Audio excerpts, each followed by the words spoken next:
This is St. Louis Cardinals baseball. This afternoon from Citizens Bank Park in Philly. It's game number 2, the St. Louis Cardinals and the Philadelphia Phillies. And welcome to our St. Louis-based studios on Bally Sports. That is Jim Edmonds, the Cardinals Hall of Famer. I'm Dan McLaughlin. Great to have you with us. And, Jimmy, the Cardinals certainly need a win trying to snap this losing skid. Yeah, snap this losing skid. And they also got to score some runs. We've got to figure out what's going on with this offense today. All right, KK is back. He is on the mound today for the St. Louis Cardinals, and he will make his season debut this afternoon. It is a season debut, and you would think this guy was going to be your workhorse this year. So, a little shocking, but good to have him back. And we know how good this guy can be when he's out there on that mound. Matt Moore will go for the Phillies today, so it's a pair of left-handers. And taking a look at our Liberty Mutual Insurance field coverage, the ERA in 7 starts last year, 1.62. He actually was better than the 2 Cy Young Award winners in terms of ERA, Shane Bieber and Trevor Bauer. We'll talk about that offense and hopefully see it get going with our first pitch and our starting lineups coming up. This is Cardinals baseball on Bally Sports. West is brought to you by Budweiser. This Bud's for you. And by Chevrolet, the #1 selling brand in the St. Louis area. Find yours at your Mid-America Chevy dealer. Citizens Bank Park in Philadelphia. It's game number 2, the St. Louis Cardinals and the Philadelphia Phillies. With Jim Edmonds and Jim Hayes, I'm Dan McLaughlin. Another cool day. You can see the wind is blowing. Looks to be towards right field. 57 degrees. We are in our St. Louis-based studios. And Mike Schilt and the Cardinals trying to get back on track after the loss yesterday. They are now 6-7, and the Philadelphia Phillies are 7-6. The Cardinal lineup with Tommy Edman at the top. Then Paul Goldschmidt, Nolan Arenado, Yadier Molina, Paul DeJong, Austin Dean, Dylan Carlson, Justin Williams, a home run hit last night, and the debut in 2021 of Kim, the pitcher batting 9th.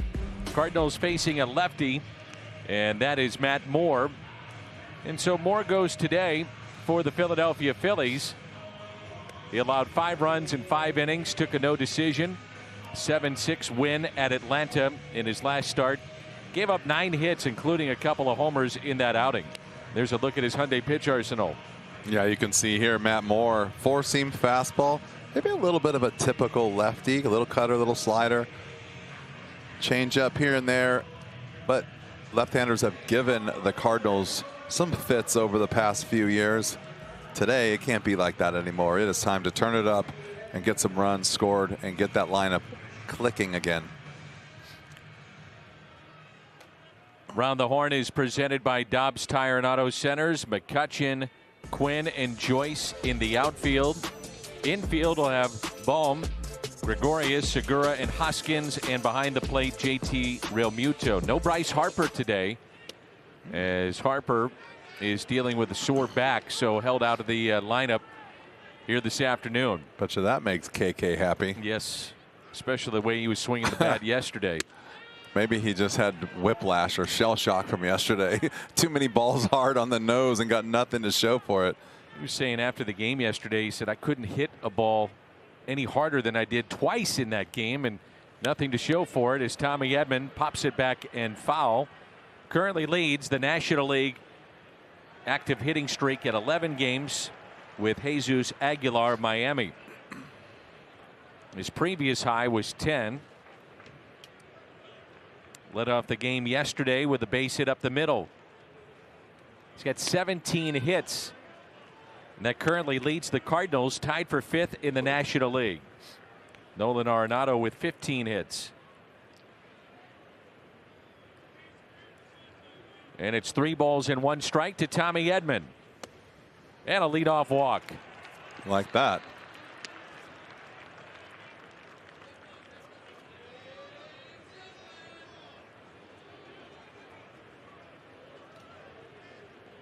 With that leadoff walk, Danny, I'm going to lead you right into the Toyota key to the game. Ignite the offense, and there's a couple of guys in this lineup that have pretty good numbers against this lefty. And we're talking about Goldschmidt, Arenado. Goldie 5 for 15, Arenado 9 for 20. Aren't we always talking about those two guys? Yes, they seem to hit just about everybody pretty well.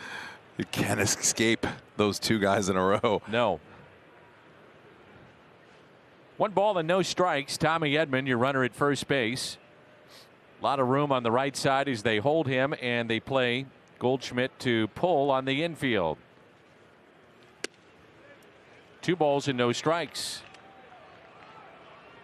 Moore is trying to pick up his first win in the major league since August 18th of 2018. He was with the Texas Rangers, pitched in Japan last season, only made 2 starts with the Tigers in 2019, underwent knee surgery. So it's been a long time since he has picked up a win in the majors. The 2-0. 3-0. Oh, he's just cross-firing a little bit. And this is his game, though. He's going to pitch you in and try to speed you up so he can go away. Not a lot of lefties do that, but that is how they get to the changeup. He just can't find that inner part of the plate. And he walked him. So back-to-back walks, and Real Muto out to visit, and the boos from the home crowd at Citizens Bank Park. Well, I'm going to have to say that if you think about it, that's Realmuto's situation right there. He needs to get back out over the plate, maybe establish a strike here and stop trying to fire balls inside.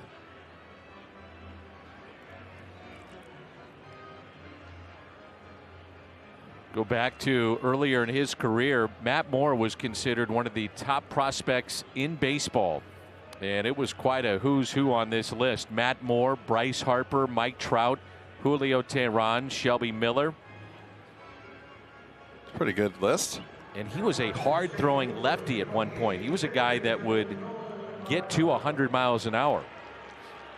Had an elbow injury in 2014, had Tommy John surgery, and just has not recovered. I believe he had a no-hitter in the minors. He did. Stole that right off your little paper right there. Oh, did you? Looking over your shoulder. Here's Arenado with 2 runners on. And Nolan on the first pitch pops it into shallow wind, center. Danny. And that'll be Roman Quinn who makes the catch. Whew. Dangerous right there. That ball goes up in the air. It's kind of hard when you have 2 guys in front of you, but as a hitter, you're going to have to run today. Because, I mean, you can see it even in the big leagues. The balls get lost in the sun, the wind, the shade, anything. Saw it last night with Dylan Carlson. Yep, and this is the time of the day, too. It's not quite dark out. That the ball kind of, the sky kind of turns a little darker, and the kind of the darkness of the ball kind of gets mixed in there. Don't take your eye off the ball too much when the wind's blowing like this. Yadier Molina with 2 runners on. So his hitting streak come to a close last night. And strike 1. You can see Matt Moore has got nice, easy, fluid mechanics. And when you said, and I do remember the name, 100, I was like, no way. But I could see the mechanics nice and smooth, over the top, free and easy. Those are hard to come by. Mentioned the no-hitter. He had a double-A. Also struck out 200 batters in consecutive minor league seasons. So last year, Japan, 2.65 ERA. He was with the Giants in Japan and helped them win a championship. So the Phillies take a chance on him. He's been with Tampa Bay, the San Francisco Giants, Texas, Detroit, and now Philly. After that brief time overseas. 1 ball and 2 strikes. Yeah, you can look back at his basically his stats over his career, and you can see he really never got going as innings pitched in a year. The most he's ever gotten to is 190, and that's with 2 teams in 1 year. But 130, 150, you can tell that he's just had some struggles and been on the cusp, but never really gotten to where he wanted to be. His best years, 2012, he had 31 starts, 11 and 11. The following year was his best in the big leagues. He was an all-star and finished 9th in the Cy Young vote. Runners at first and second. We're in the top of the first. And a swing and a miss. So he gets his first strikeout of the afternoon. He hasn't really pitched in any other than San Francisco. Well, I guess Detroit, but Tampa Bay and Texas and now Philly, not really pitcher-friendly ballparks. This certainly is not a pitcher-friendly ballpark. No, only last night. Yeah. Good four-seam fastball right here. Just rear back and throw it. 92, and he threw it by Yachty. That tells you that he's got a little life, maybe a little sneaky still. Here's DeYoung. Cardinals and Phillies meeting 7 times in the upcoming 14 days. 3-game series in the city of brotherly love. 4-game series next week. And the 1-0 pitch. Bit inside, and it's 2 balls and no strikes. Dan Bellino is your home plate umpire. Lance Barksdale, he's at first. Sean Barber at second. Brian Gorman, the crew chief, is down at third.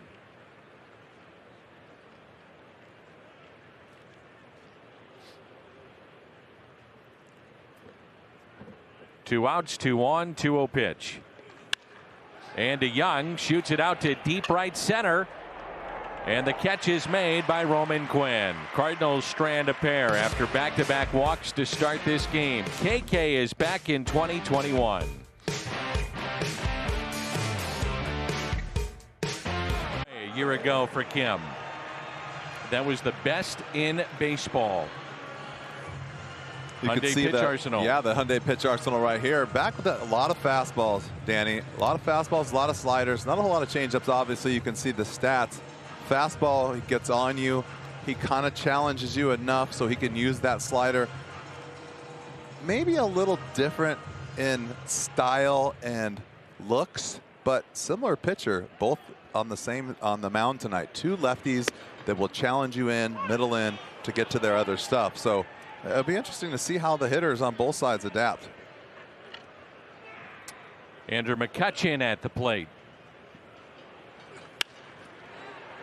It's it to Nolan Arenado.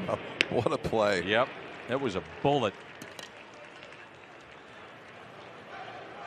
Joe Girardi's lineup today: McCutchen, Segura, Hoskins, Realmuto, Baum, Gregorius, Joyce, Quinn, a switch hitter, and the pitcher Moore.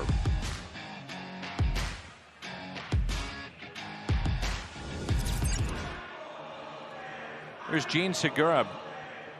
333 the average. Had a couple of doubles last night. And the first pitch is strike. Was also a homer this year. I already like what I see here, and it's not indicative of what's going to happen, but compared to spring training with KK, he wasn't even close. And there was, I think totally we did agree. 2 separate outings where he had to come off the mound and go back out in the 2nd inning. That's right. Which we don't see ever.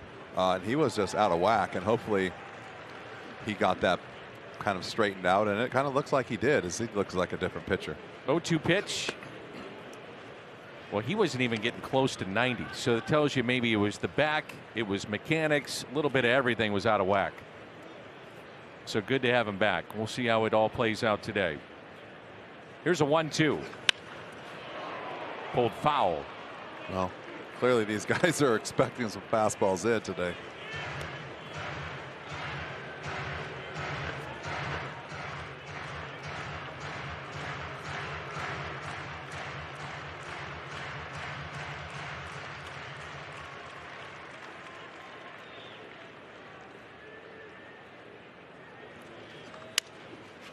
Fights it off into the glove of Paul Goldschmidt. So 2 outs, and Hoskins will be the batter. Around the Horn is presented by Dobbs. Dean, Carlson, and Williams in the outfield. Arenado, DeYoung, Edman, Goldschmidt along the infield. Behind the plate, the 9-time Gold Glover, Yadier Molina. I like this Austin Dean. I really am intrigued. I think he's put some really good at-bats together. He's done a nice job in the outfield. I'm glad to see that he's getting a chance to play.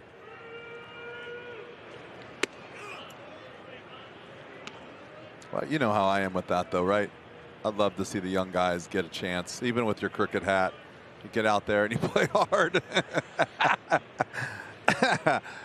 Put your hat on straight. You go out there and you play hard. That's right.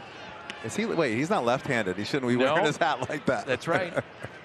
It's a little opposite today. KK's got his hat on straight, and Austin Dean's got his hat on sideways. Here's a 1-1. Inside to Hoskins.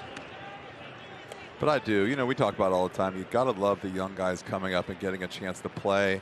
That first hit, the first home run, first couple weeks in the big leagues. Go out there and impress. 2-1 and a base hit out to center field. Over to cut it off, Dylan Carlson. Hoskins, the wide turn around first base. He'll stop there. 2-out base hit. Well, clearly the Philadelphia Phillies are expecting some fastballs in. Yeah, they're ready to hit those, aren't they? Yeah, and you see Yachty setting up outside, and he just doesn't get it out there. And you have to change the game plan a little bit here. We mentioned that Dean is in the outfield, so that puts Williams in right, Tommy Edman back at second base. I don't think we've talked enough about the kind of start that Tommy Edman is off to, both at the plate and in the field. Well, it's kind of hard because he's just doing his natural job, which is pretty much everything, sitting 309, but the two guys behind him are taking up all of the press clippings. Tommy Edman at second base has played now 66 innings, no errors. In right field, 48 2/3 innings, no errors. First year in the big leagues was 3 years ago when we were down there, 2 years ago. So the year before COVID.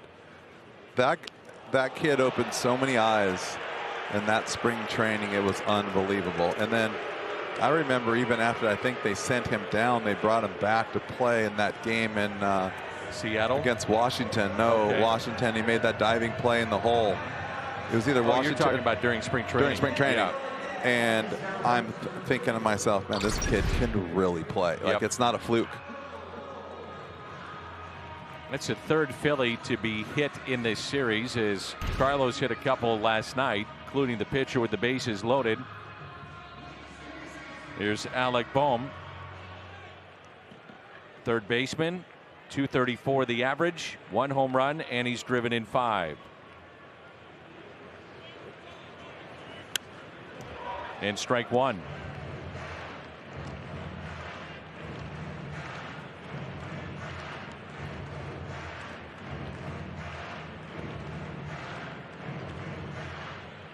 And you go back, even still talking about Tommy, you go back, I mean, he hit almost 290 in the minor leagues. Yep. That's hard to do, especially when you change levels. Every level is a different challenge as far as the way you go about your approach at the plate, because when you first start off, there's a lot of hard throwing guys that are wild, and they slowly start to hone it in. So it's like 1 year you're out there battling for everything. Then all of a sudden you start to figure things out, and guys are around the plate a little bit more. And then you go up and guys are around the plate a little bit more, but they're sharper and they're better. So it's a different year every year. The 1-1, a base hit out to left. Throw by Dean is cut off. Throw to second, not in time. 1-0 Phillies.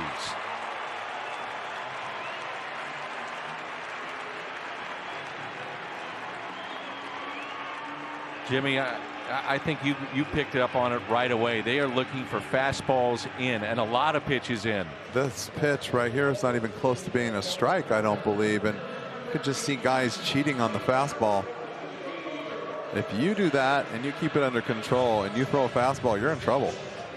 Especially a fastball with not a lot of life or a lot of movement. His ball is not flat, but it doesn't run down. It doesn't run away. And you can see that was just like a fastball inside, probably almost 6 inches off the plate.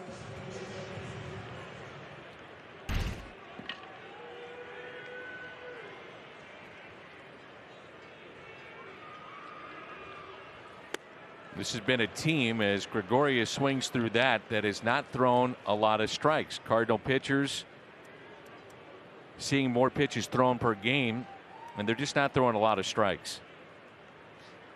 Pitches thrown in the zone, 5th worst in baseball right now. Walks per 9, 4th most. It's not helping. Nope.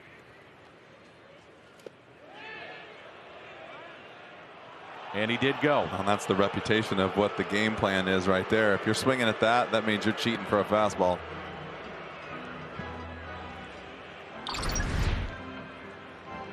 It's a tough one right there. The other thing, too, guys are working out of the stretch a ton this year. Cardinals are seeing per 9 about 15 base runners per 9. That's the 2nd highest rate right now in the game. So, yeah, you're dealing with pitching out of the stretch a lot and dealing with high leverage situations. So it all adds up. You know, you kind of see why they're not throwing strikes. Well, you're trying to be careful. You got base runners on. Like you said, high leverage, a lot of stress mentally, trying to keep the guys close from stealing, trying to pay attention to the guy hitting, talking about different sets of signs. I mean, there's a lot going on as soon as you got base runners.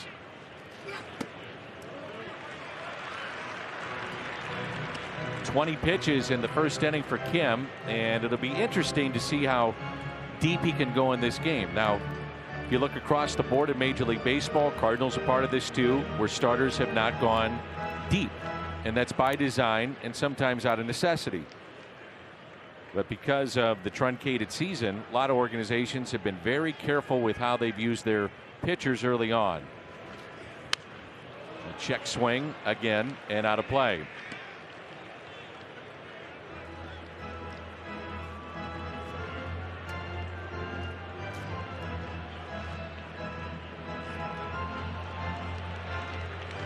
Carlos Martinez last night had some misplays behind him, but hit a couple of guys, had a couple of walks, and outside of one inning, he was literally perfect.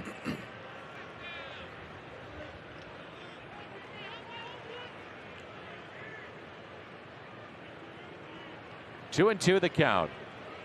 Didi Gregorius hitting .304. This guy can hit.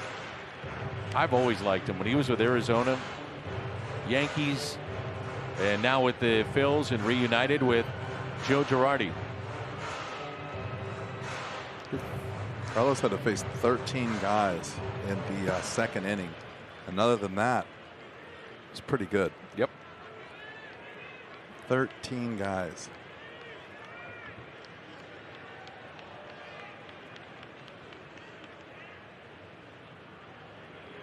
Two.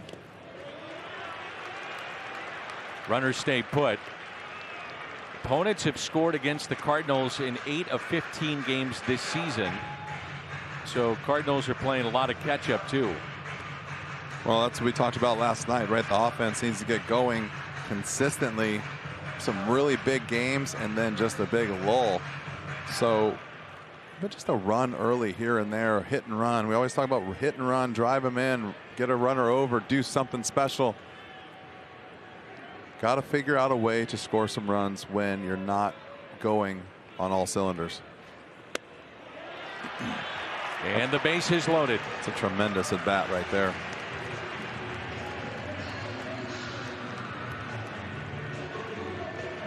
And now you bring in Matt Joyce, who has 5 career grand slams.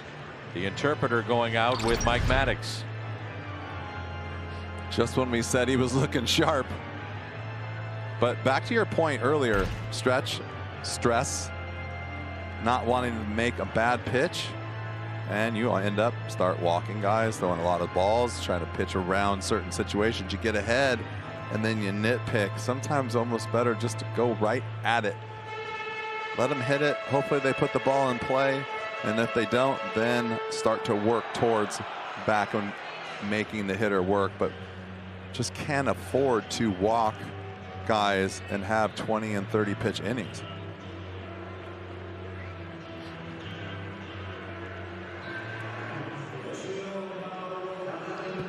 If only this game was so easy. Yep. So now Matt Joyce. Looks easy from here, I'll tell you that much.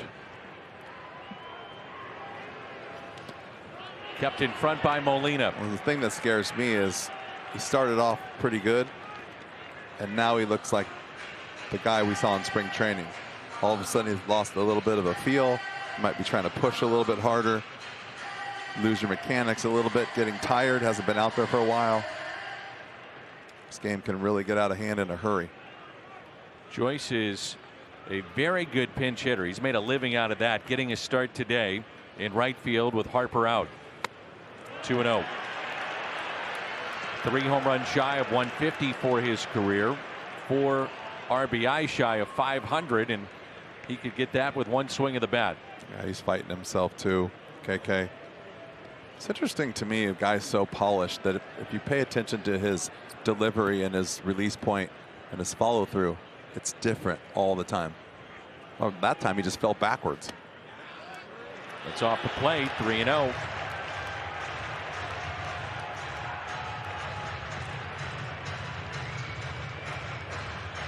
Pitch number 28 of the inning coming up.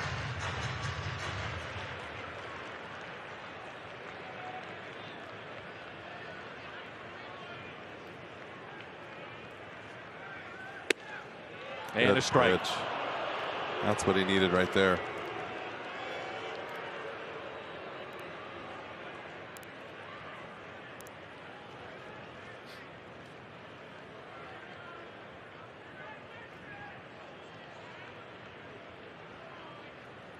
And the 3-1 pitch to Joyce. 3-2.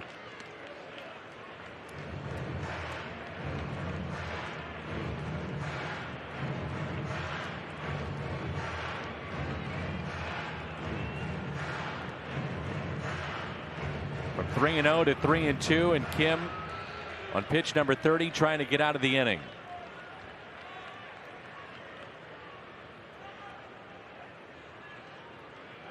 Three-two pitch, and he struck him out. First strikeout of the game, and a big one for Kim. The Phillies strand the bases loaded, pick up a run, and it's 1-0.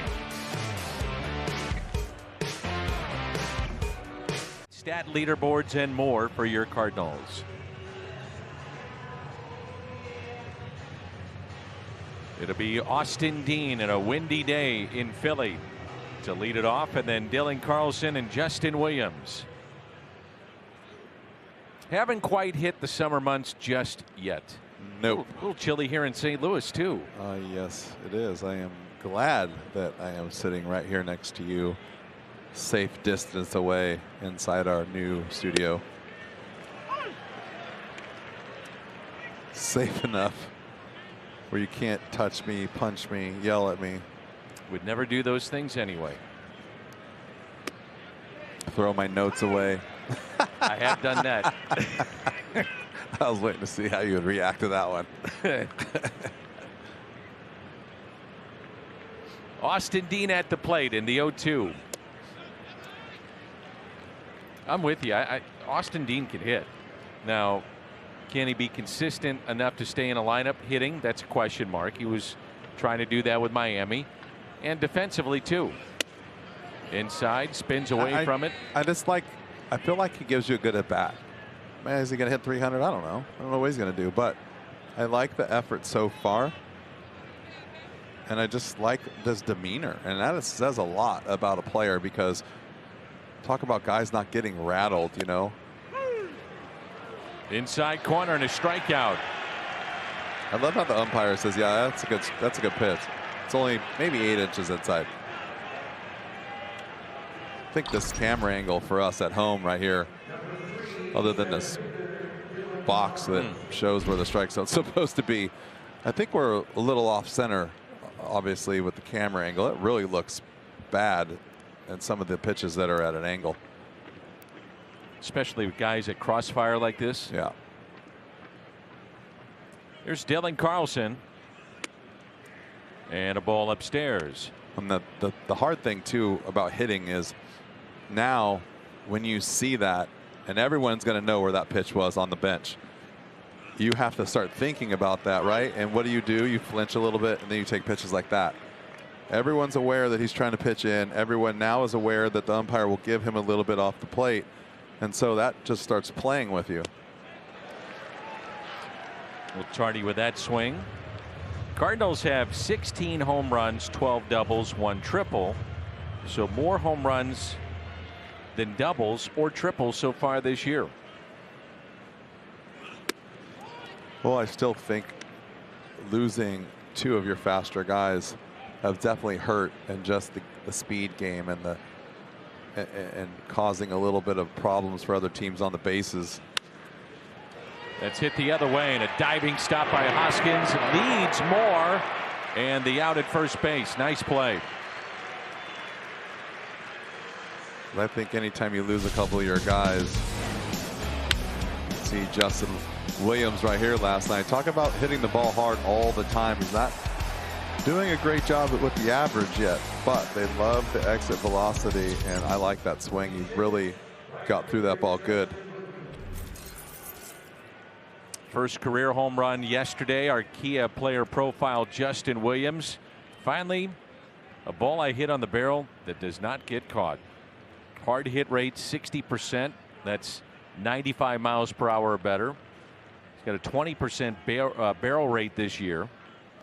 So it's like we've been saying, if he can make contact, it's going to get hit hard. What was the one at the bottom? Did you say the barrel rate? Barrel rate is 20%. And that is about the That's a 94th percentile via StatCast. It's good. And then you look up there and you're like, oh, this guy must be great. He's hitting 207. Yeah. That's why the stats sometimes are like, what? Williams, the 10th different Cardinal to hit a home run already in the first 13 games, and a swing and a miss on a fastball elevated. 2 strikeouts in the inning, 3 so far for Moore. Join us for the upcoming Busch Stadium hiring event this Monday. That's April 19th. Open interviews will take place at Gate 6 from 2 to 6. Free parking, complimentary ballpark meal will be provided for all applicants. For more information, visit cardinals.com/jobs. Roman Quinn, center fielder today, and the switch hitter, showing bunt and pushed it foul for strike 1.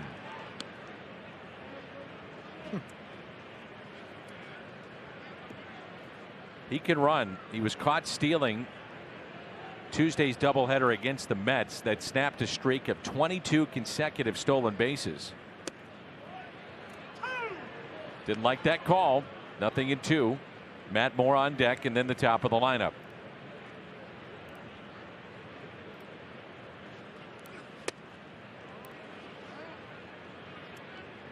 Before Quinn's 22 consecutive steals, the best was Jimmy Rollins had 30 straight. Boy, what a player he was. Wow. I liked him a lot. Former MVP. It'd drive you crazy, though, if you're playing against him. Caught by DeYoung, and there's one away.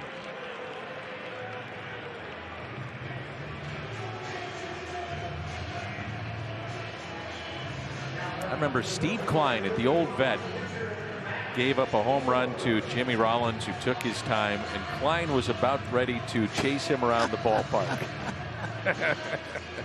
What a beauty. Every team should have Steve Klein on their team. He really was. What a trip. Here's Matt Moore, and a strike.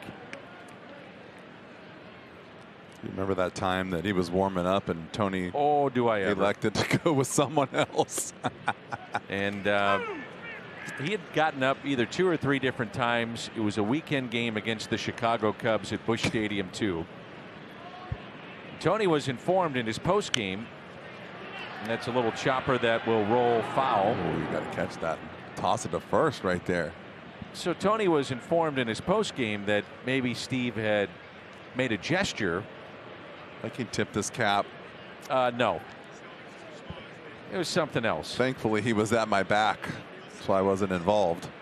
Tony went in, I think, full uniform into the shower to confront Steve Klein.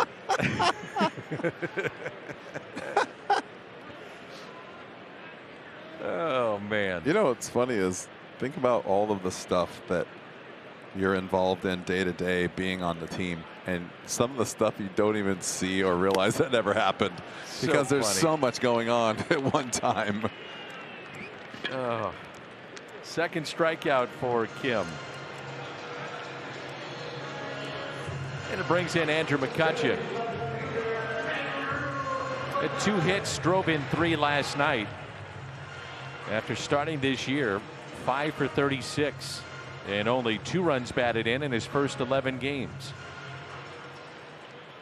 You know, the Pirates are going to have a tough year. It's just the way it's going to be. But you look at some of the players that they have had, including McCutcheon and others, Garrett Cole. They're all over the place right now. They're all over the place. At some point, you got to keep these guys. I was looking at this the other day, and the guys kept popping up on teams, and I thought their entire nucleus over the last 6 years is now around the league. And are good players. And they're really good players. What? Somebody has 2 of their starters on one team. I was just watching something the other day, and I don't know why I was drawing a blank, but and like you said, it's their better players. It wasn't just a random guy here and there. You see Josh Bell and what's the other kid's name in the outfield? Polanco. He's Marte. Still there. Well, Marte is tearing it up right now for Miami. Yeah, Joe Musgrove throw a no-hitter. He's with San Diego now. Yeah, there's another one. You got Garrett Cole pitching for the Yankees at the top of their rotation. It's like the Miami Marlins effect of the league. Now it's the Pittsburgh Pirates effect. I mean, I don't know about you, but this is a guy that, even though his skills may diminish as he gets older, I want to keep him around. He's a Pirate. They were so down on Andrew McCutcheon for so long, and he's literally worked his way back. A couple of strikeouts in the inning, and we head to the 3rd. Kim, Edman, Goldie coming up.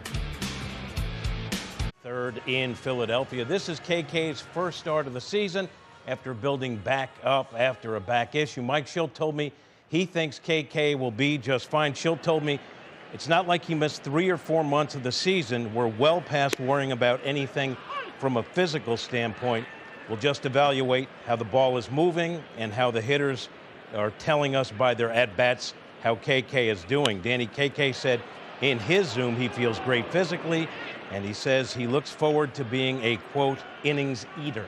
All right, Jimmy, thank you. And Jim Hayes, the best reporter in Major League Baseball, undoubtedly. Yo. He said, yo, yesterday.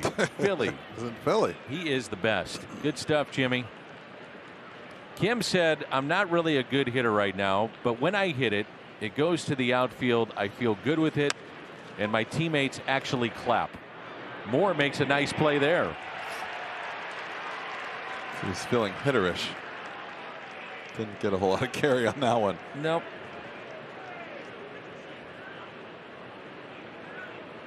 And the batter is Tommy Edman. So we all assume the DH will be universal next year. Are you good with that? I mean, you played in both leagues. You've seen the DH obviously as a player and non-DH. You know what? I would say maybe until about last year, I was not okay with it. I think it's growing on me. I used to be old school, but I think I am I'm kind of weaning away from that. Yep, I am too a little bit. Save you from having to see that at bat that we just saw. I called it I wrote it down right here. Highly competitive at bat from KK. Nice. Yeah. He battled. He battled.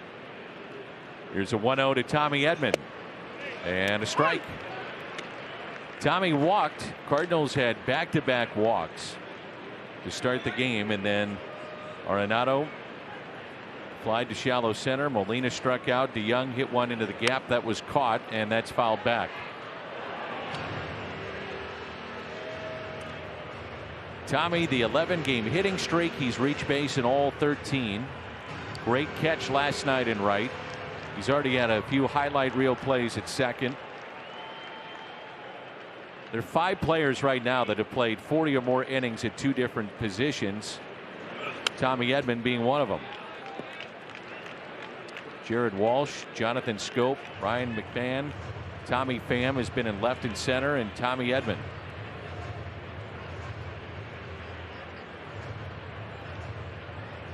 3 of the 5 have gone from an infield or an outfield spot, stayed on either the infield or the outfield. Tommy, along with Jared Walsh, the only ones that have gone from the outfield and the infield.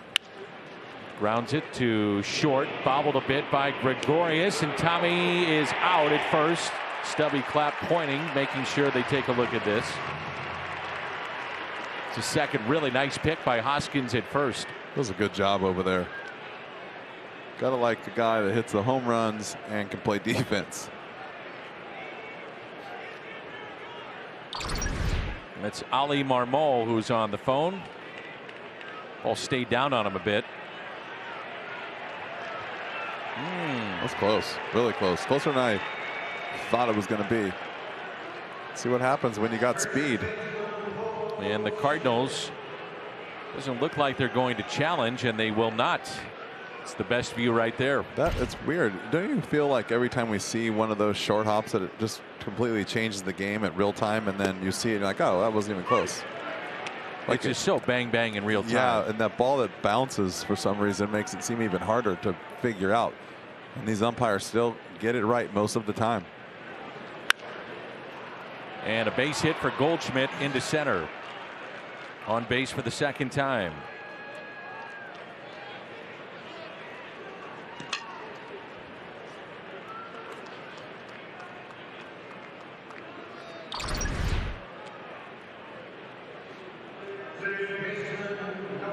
Nice short swing, got himself a fastball down, and good thing it was down with that swing. He might have hit that in the seats.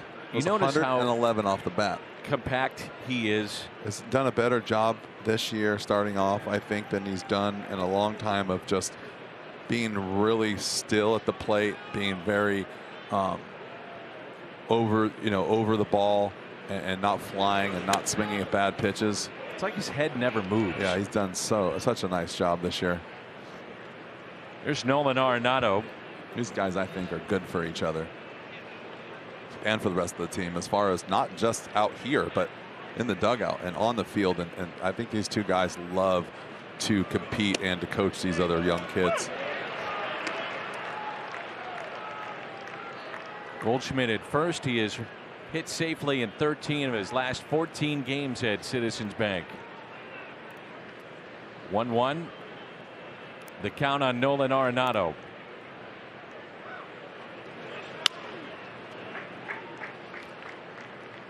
The intensity at which Nolan Arenado plays, it's visible. I mean, you can see it. If you're managing and you're watching your hitters take pitches off the plate over and over and over, do you count them up and say, okay, after 8 or 10, I'm going to say something? Or do you just have to let it go and talk to your catcher and pitcher like, hey, try to use that same advantage? Like, where do you start to get a little frustrated? I was thinking about this. You know, the Cardinals have not had a couple of games in a row that haven't been great. Really, it's been a stretch of about a week that hasn't been great. At what point, when you're Mike Schilt, you're Jeff Albert, you're Mike Maddox, where you do say something? It's so early, but do you do that individually with guys, or do you collectively do it with your hitters and your pitchers? How is that done? Well, I think that you know, inside the locker room, you have a perfect feel of what's going on. You have a feel of who's doing what, who's talking, why is it flat, why are you losing, why things are going wrong. But very rarely do you sit back like us and go, I wonder what's wrong. Mm-hmm. When you're in there, you know what's wrong. You know if it's bad luck. You know by your score sheet, and you have it, how many balls have been hit hard today. Dude, we had 7 balls on the nose and only one of them was a hit. You know, there's nothing you can do about that. But what you can do is you can run and be aggressive on the base paths and play defense. You can't really help what, and I think that was why that I always felt that defense was so important for me, because I couldn't control what was going on at the plate, but I could control the outfield. And so I think when you start to see a little slack between the running and the defense getting sloppy, that's when you step up to everyone Other than that, you maybe just walk around and like keep patting guys on the back. Sure. Come on, keep playing hard. You're doing fine. Or, you know, maybe you push a guy to the side and say, hey, I know you're struggling, but Paul DeYoung, right? He's playing defense, but you got to walk. You know, you got to pat him on the back once in a while and say, hey, you're my guy. You know, we got you. Yeah, we got you. Keep going. That goes a long way. There's Yadier Molina, struck out first time up. Let's see if he's aggressive on this first pitch. He loves to swing first pitch. And strike one. Guys, Matt Moore's making some pitches. I'll tell you what. These guys know fastball's coming. They know he's going to challenge you inside, and he's just throwing it just in enough. The guys are swinging, but it's not a pitch to hit. You could see Yadi even expecting that in, opened up on it. And Molina hits it out to deep left field at the wall. Gone! 3-run homer, Yadier Molina. And the Cardinals go on top. 3-1 on Yadi's third of the year.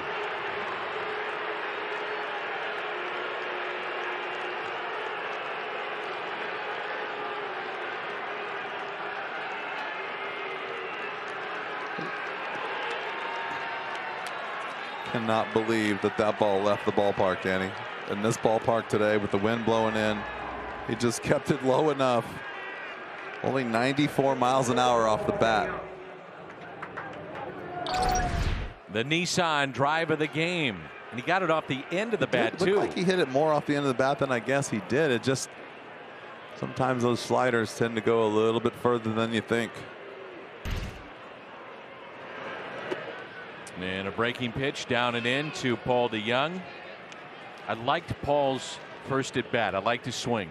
Me too. Good inside out, good swing. How many home runs, how many ballparks? We're going to play this game all year. And how many ballparks does that leave the park in? Don't cheat. I think you might be shocked. Let's see. I'd say. I think I messed you up by saying that, though. No. And DeYoung. Center field at the wall. Back to back. Dead center. And the home run for DeYoung, his third. And the Cardinals go back to back in the third. Told you I like that first inning swing of Paul DeYoung. That's the same swing. The other ball in the first inning got him just a little bit inside, just enough. That ball, he made the adjustment.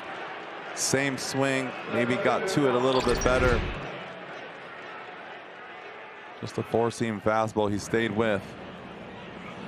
First time the Cardinals have gone back-to-back this year. He almost caught this ball, Danny. He wow. sure did. And I just said to the truck, if he catches that ball, we might have to get the defibrillator out for Paul DeYoung. It might just faint right there at first base. I can't do anything else. I'm just going to go right here. Oh, that's got to feel good for Paulie. 2 in a row. I like that. Even though the first one wasn't a hit, those are big swings. Down and into Dean, 4-1 our score. So, Yadi Molina. I'd say 6. Well, good guess. 4. 4. It's a good game. I like that. I wish they would show the ones that either they were or they weren't. So you kind of had a good idea. Cardinals now hold the all-time record for consecutive games with a home run by visiting team at Citizens Bank Park. It's now 17. Last time the Cardinals went back-to-back, it was at Wrigley Field with 2 players no longer in the organization. That was Brad Miller, who is a Philly, by the way, and Max Schrock. That was August 17th of last year.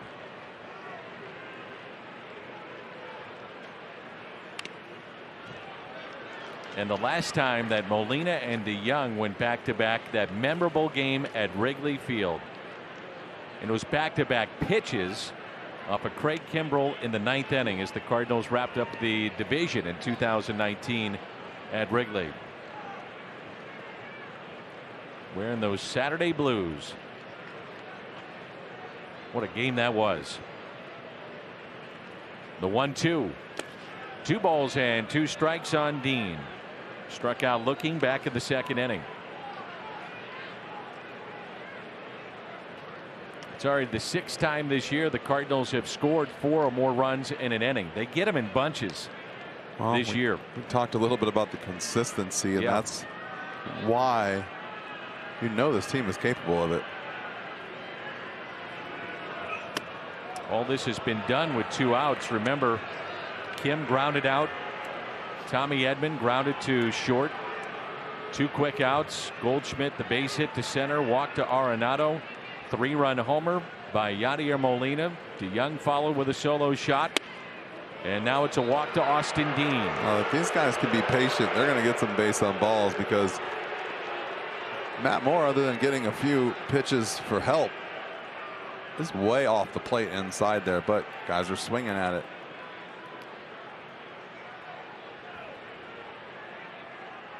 And I'm going to assume that this is a medical visit. That's the medical team out there checking on Matt Moore, who has now walked 4 in this game. Just reading his lips there, he took a deep breath and said, "Yeah, I'm fine." Kind of winced a little bit when he was hitting. You could see it there.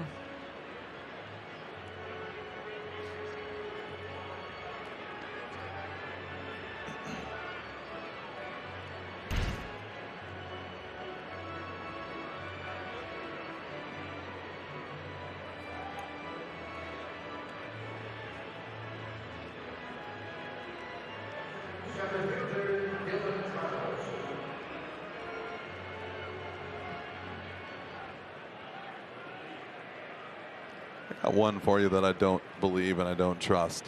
I don't think that Yadi Molina's ball goes out of Toronto. What do you got? No way. Close. I didn't think the ball carried there when I played there. And that fence is not big. But that's not a big ballpark, though. It plays big, I thought. I always felt like I thought center did. Here's Dylan Carlson. He was robbed first time up in the second inning by Hoskins.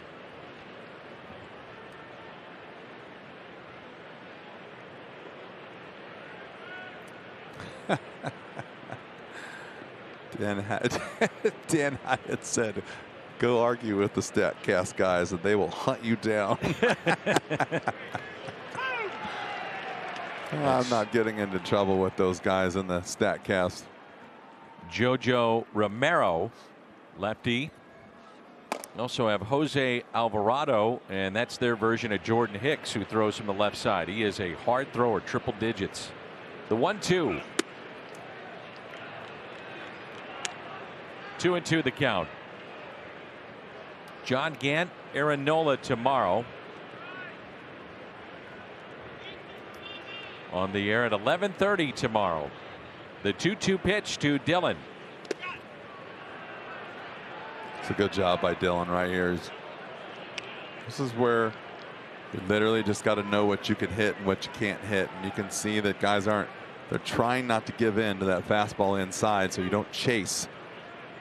Start chasing that ball and you start swinging at all the off-speed pitches, and that's a nice job.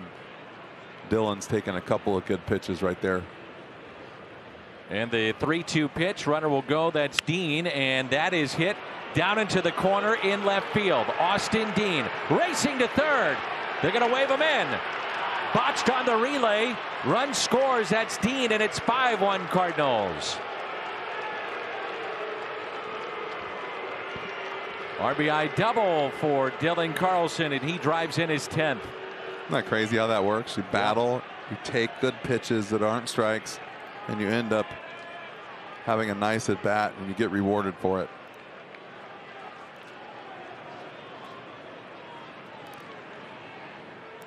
We got the lefty loose. And by the way, intentionally pass Justin Williams and bring up Kim for the second time. And by the way, that was a really bad walk to Austin Dean right there too. He had him set up, just forcing him to hit the ball inside. All he had to do is just throw a four-seamer on the outer half, and he's got these Cardinals pulling off. He just kept trying to force it in there. It's been interesting, by the way, if Gregorius gets that cleanly. That'd have been close. very close. So here is Kim with 2 runners on. And a wild pitch. Gets away. And Moore is hearing it from the fans.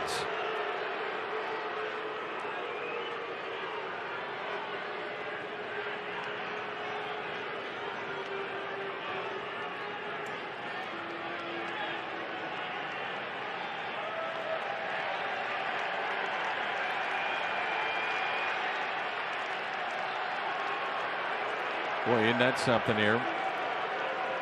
The first visit was the medical visit, and they're wasting no time here in the middle of the at-bat with the pitcher up. Romero coming in. So Girardi's not playing around. No, he is not. He was recalled from their alternate training site in Lehigh Valley back on the 12th. So you think that's a strange situation right there, right? It's kind of, until you said it, I didn't even realize that we're still in the middle of the at-bat. Yeah, that doesn't happen very often. You know, and you know, Joe, is I would assume he's not trying to show up Matt Moore. No, and no. I think this is part of also maybe they think physically he's not right. That would be my guess. I mean, do you know that he doesn't want to embarrass? Do you know that you know who Tom Mee is, right? He's in our truck. Well, he's in our director. Yeah, our director. Do you know that he got taken out of a game in the middle of a game for a catching change? He was catching in that same kind of situation. The funny thing is he just told me this story yesterday, and I thought there's no way in the world anything like that would ever happen, right? Well, it just did. So now I had a story yesterday about something that would never happen again. The manager came out to the mound and took the catcher out of the game. Wow. It was Tom Mee. Now the manager came out and took the pitcher out of the game with the pitcher hitting and a 1-0 count. I think if you see that normally, and it's very rare when it happens in Major League Baseball, it might be because someone is not hustling and the manager says, nope, I'm not putting up with that, or you're out. Or you know what, there is a situation sometimes when the guy's just not loose in time and you got to throw a pitch or he's not ready, but yeah, you don't see it very often. Low throw, and Kim is safe, and a run will score. 6-1 Cardinals. KK shaking his hand. Wrong hand to be shaking too. Yep. He hit that ball off the end of the bat. I'll tell you what, BB's. It hurts, and it doesn't go away right away. I've gone out to the outfield to throw and had that still have numb fingers from getting off the end of the bat. KK getting down the line. Got to catch that ball, don't you? It was right there. Look at his eyes. He wasn't even looking down there. So run scores, and now Tommy Edman. Runners at first and third.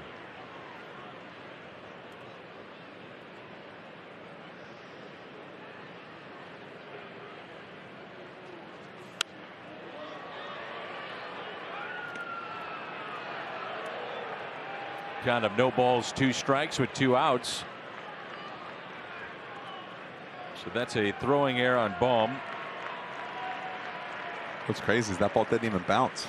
No. See that? I think he thought it was going to bounce, and it never did. 0-2 pitch to Tommy.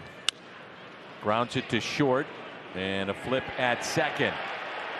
Big inning for the Cardinals.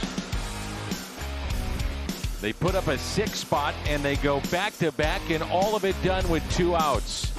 Molina, DeYoung, back-to-back, 6-1 Cardinals.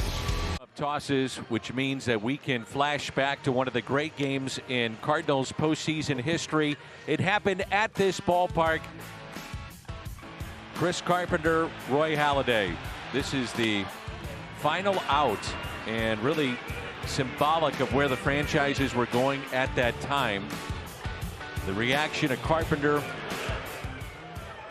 but it was on that play, Ryan Howard tore his Achilles, and they have not been to the postseason since then.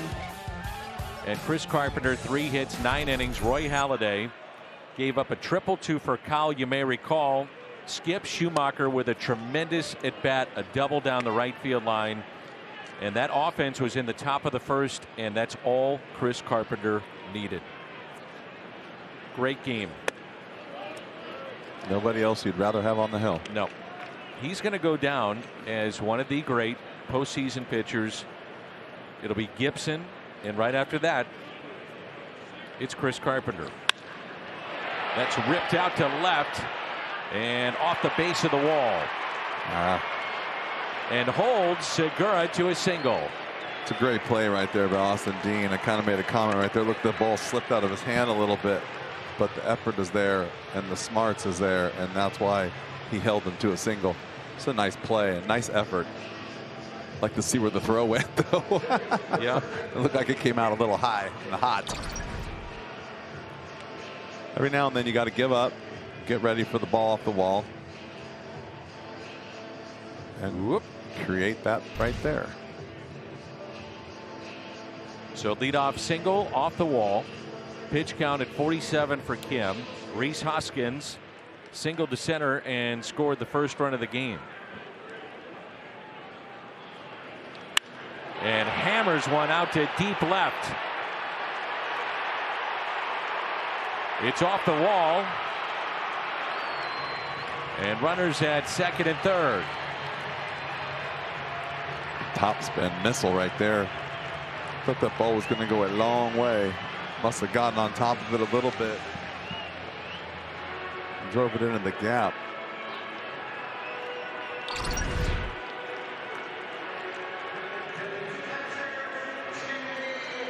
Good swing, good balance.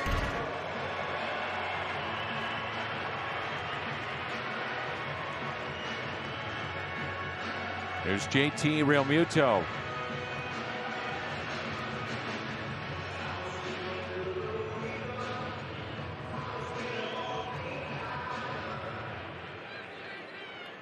Became an everyday catcher in 2015. Over a decade after Molina made his major league debut.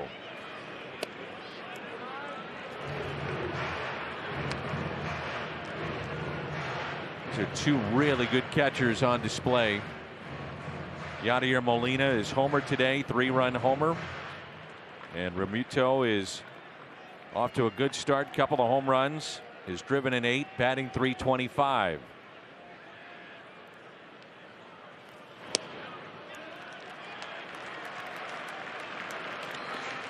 Kim even looking back at the home plate umpire. Well, he's just not getting that same zone that everyone was getting early on. You don't like it as a pitcher when the zone changes. Well, you don't like it as a hitter either, but especially a pitcher.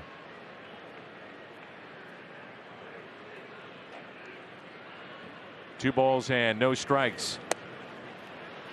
And it's 2-1. Really nice pitch right there at the bottom of the zone. That's the pitch I'm talking about. He's throwing so many pitches in. Got these guys flinching a little bit. Can't miss with the fastball middle in. So you go out there and you make pitches out there. 2-1 pitch. The comparison between these two since 2015. Really interesting there. Realmuto is the prime catcher on the open market free agency this last offseason, and look at that comparison between the two. May surprise some. It's off the end of the bat. It's a fair ball. Runner coming home. They're going to take the out. It's a good play by Yachty right there. It did panic. A lot of people would have tried to see if that ball was going to go foul or fair. What do you do if you let that ball roll and it doesn't go fair or doesn't go foul? You've just put yourself in a really bad situation, not getting that out and letting that run. That run doesn't really dictate a whole lot, but you could almost put yourself in a spot where they're going to start a rally here if you start letting guys get to first base without any effort, and that's a really nice play. Jimmy, I think you would agree. He just slows the game down. You know, understands in the moment what to do. Rarely do you see him rushed, and a lot of players would rush on that type of play. Well, and the rush part is there's more than one thing going on, right? There's clearly the play at first, but then the ball spinning. There's a guy coming home. I mean, that ball spinning and a guy running to first is enough trouble right there for people to decide if they want to make that play or not. A lot of guys might let that ball go, just think, and you got to take the out. Yeah. It's just like you're up 6-1. And KK, I think it was the pitcher, he kind of just let that one ball roll foul. Like if he grabs that, just take the out right there. It was an 0-2 count or a 0-1 count, and the pitcher nubbed it up the line a little bit, and he kind of hesitated for a second. But look at this ball right here. This ball probably going to go foul, but why take that chance? Take the out when you know the out is there. It's different if the ball is rolling down the third base line, and you don't know if you're going to get that out. You might take the chance of letting it roll foul, but take the out. Here's a 1-2 and a fly ball out to Dean with a runner at third. The catch is made. Scores easily. That's Hoskins, and the Phillies have cut into the lead to make it 6-3 Cardinals.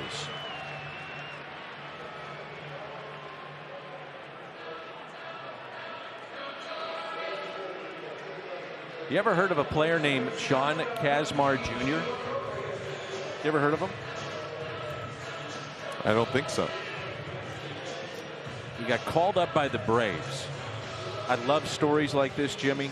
It had been 12 years and 206 days since his last major league game. He's 36. Wow. Longest stretch between major league games since 1950, beating out Manny Minoso and Satchel Paige. No. How cool is that? That is awesome, and that is truly somebody who is determined to get back. Or just loves the game so much. That's special. It's amazing.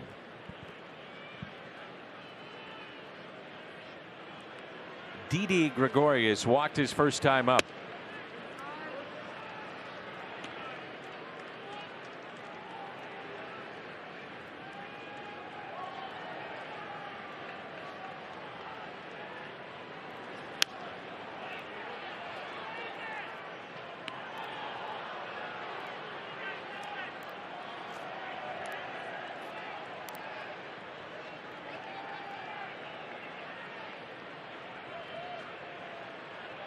And the 2-2 pitch by Kim.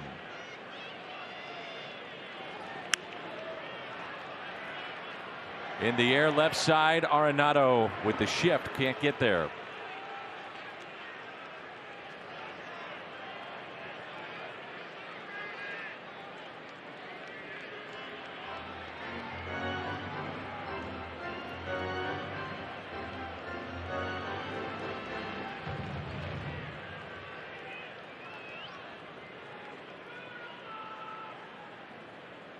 It's a long walk back for no one right there. Basically playing straight up shortstop.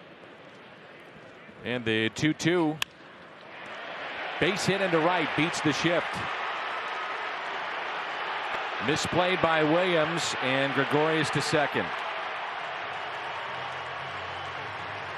So base hit and error on Williams.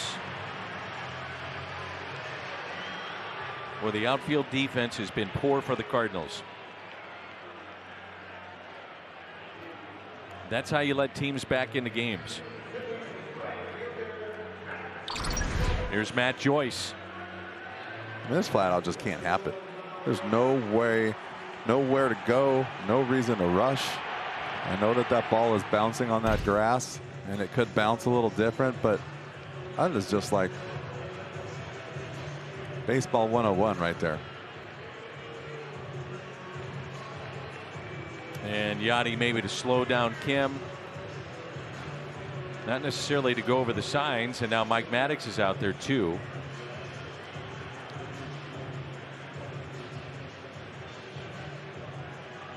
While we have a moment, quick word from Great Southern Bank. This moment brought to you by Great Southern Bank. With flexible loan options and a dedicated team in your corner, a loan from Great Southern can bring those lifetime investments within reach.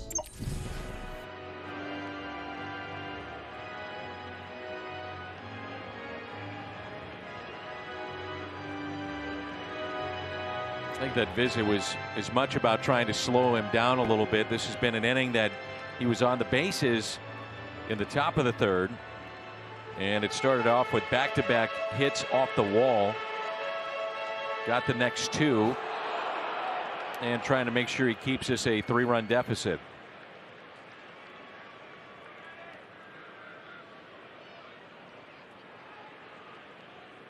Tyler Webb throwing now in the St. Louis bullpen.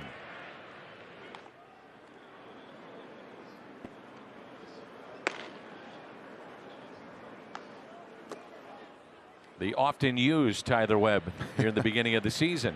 It seems like he's warming up every day, if not every other day.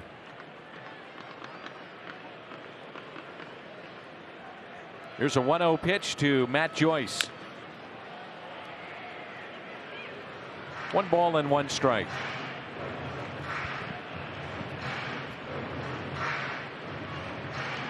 Pitch count at 65. Remember, Kim had 30 pitches, nearly half of them in the first inning.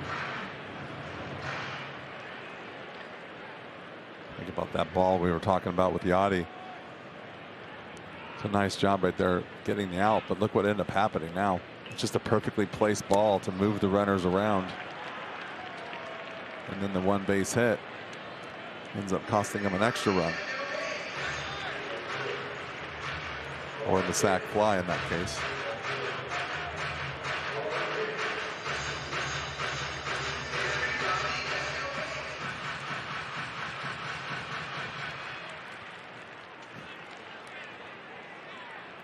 The 2-1.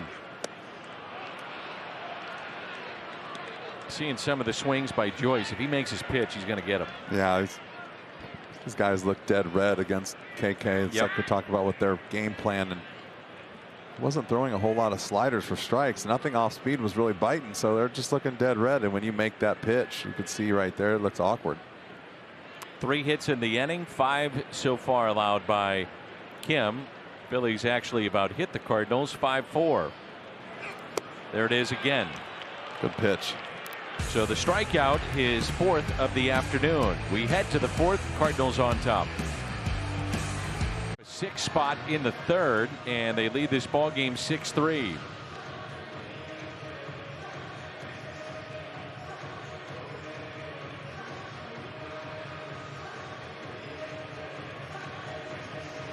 See Yachty there talking with the interpreter.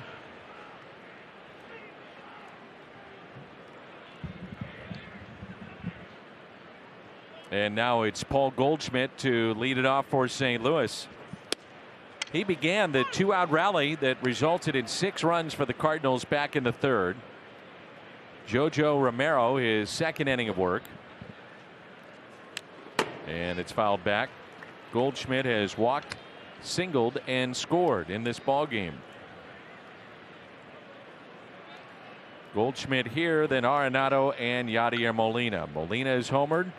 That was a 3-run homer. And then DeYoung, a solo shot right afterwards. Base hit for Paul Goldschmidt. Just reaching out and picking up another base hit to center field. He's on base for the 3rd time. Nice piece of hitting there. Gotta love when that works, huh? Wow. That just tells you how strong he is, too. I was going to say, not often enough that when you take that swing that you hit it on the barrel so it has enough oomph to get to the outfield. Most guys roll over that, pop it up.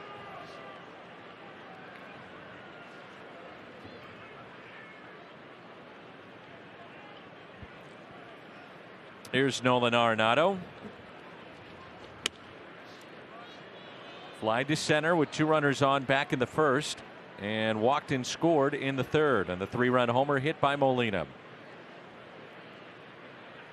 All kinds of room on the right side as they hold Goldschmidt. And the 1-0 pitch. Fouled back.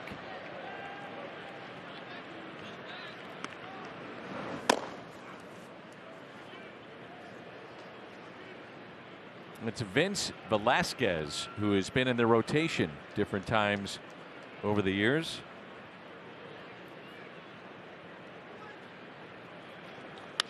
And Arenado hits it down the left field line, and that ball is fair and gone.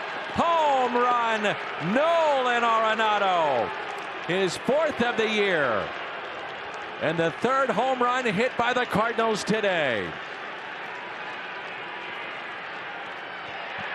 Went down to get it and picks up number 4. He has driven in 10 this year. Oh, you know the secret to this, right? He hits the barrel, gets down there, and he goes after it. You don't have to swing hard. You just have to hit the barrel, and that's exactly what he does.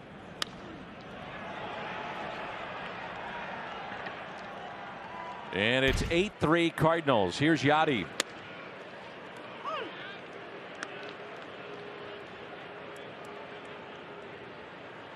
Well, our key to the game was ignite the offense, and well, you did that. It was all you. It really is, and I feel that way. You feel a lot of pressure today. Now, I will say, we talked about Goldie and Arenado being, you know, somewhat of the key to that. And it was Goldschmidt, his base hit with nothing going on. 2 outs, nobody on in the 3rd. Funny how that works. And that got it going. Okay, so I knew this was in here, and I'm looking for it, and I found it. That ball's out of the strike zone, correct? That he hit. He's slugging .429 on pitches out of the zone, and let's go back to back again for the 2nd time. And Yachty, his 2nd home run in this game. He's driven in 4. It's another home run. 4 of them hit by the Cardinals today.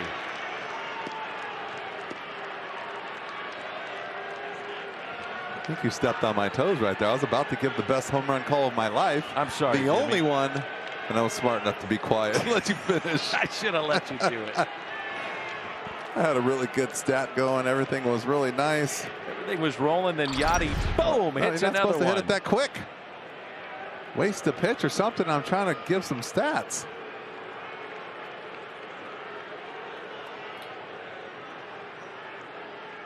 So the Cardinals punishing the lefties today.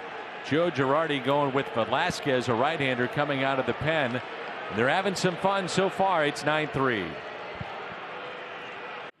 Now, last year in 2020, 7 starts, couple of relief appearances. He's appeared in 26 games in relief in his career, and his ERA is near 6. I got to wonder, and we don't follow the Phillies every day, but with the issues they've had with Matt Moore, if this is about Velasquez not only getting through this game, but, you know, does he go back in the rotation potentially? Here's Paul DeYoung. Oh. Look how he pulls that ball out of the glove. I don't know how guys do that. What are you seeing? Well, he pulls the ball out of his glove, and I feel like, you know, a lot of guys, how they tap. He's the opposite. He pulls it out and holds it out there. That's weird, because you think about, like, when you're playing football, how you tap the ball when you're throwing it, and then when you playing baseball, a lot of guys tap the glove and then play catch, and he's doing the opposite. He's pulling out free-handedly a little bit and just leaving it out there. It seems, I don't know, it just like, yeah, it seems bizarre that, I don't know, I always feel like guys are always tapping on the ball just to make it, jam it back in their hands. Or the other thing is they keep it in their glove longer to hide it. Yeah. You know, grips, that kind of thing. I think it's interesting, all the different types of guys, mechanics and release points, and just the way they do things. And there's nothing that is set in stone. There's no single way to do anything in this game, and try to relay that to a lot of the kids, you know, like talking to them, and there's no one way to hit. There's no one way to throw. You just have to kind of do what's best for you, but there is a way to stay balanced and stay connected and stay in the right position. But everyone's, you know, the starting and ending point are different. Anyone that wants to change you is probably not doing you justice. Well, the two lefties, Moore and Romero, beat up in this game. It's 9-3. Cardinals with 9 runs on 7 hits. Both teams have committed an error. And now Austin Dean, who walked and scored on the double hit by Dylan Carlson. Last time the Cardinals with back-to-back home runs. That was June 27th of 2019. It's my birthday. What? He had Randall Grichuk, Paul DeYoung, then Dexter Fowler, Jed Jerko. As Dean hits it high in the air down the right field line, and a souvenir.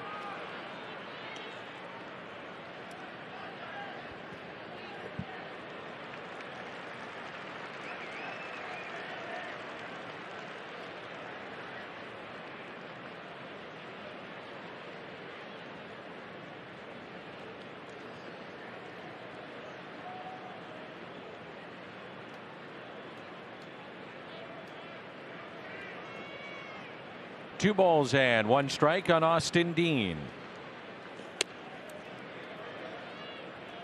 Yadier Molina with 2 home runs today. Came into the season with 2 career homers while batting in the number 4 position. He has 3, batting 4th already this year. 3-1 pitch. Fouled back.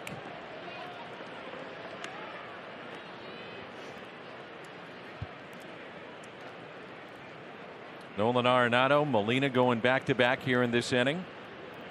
Molina DeYoung did it in the 3rd.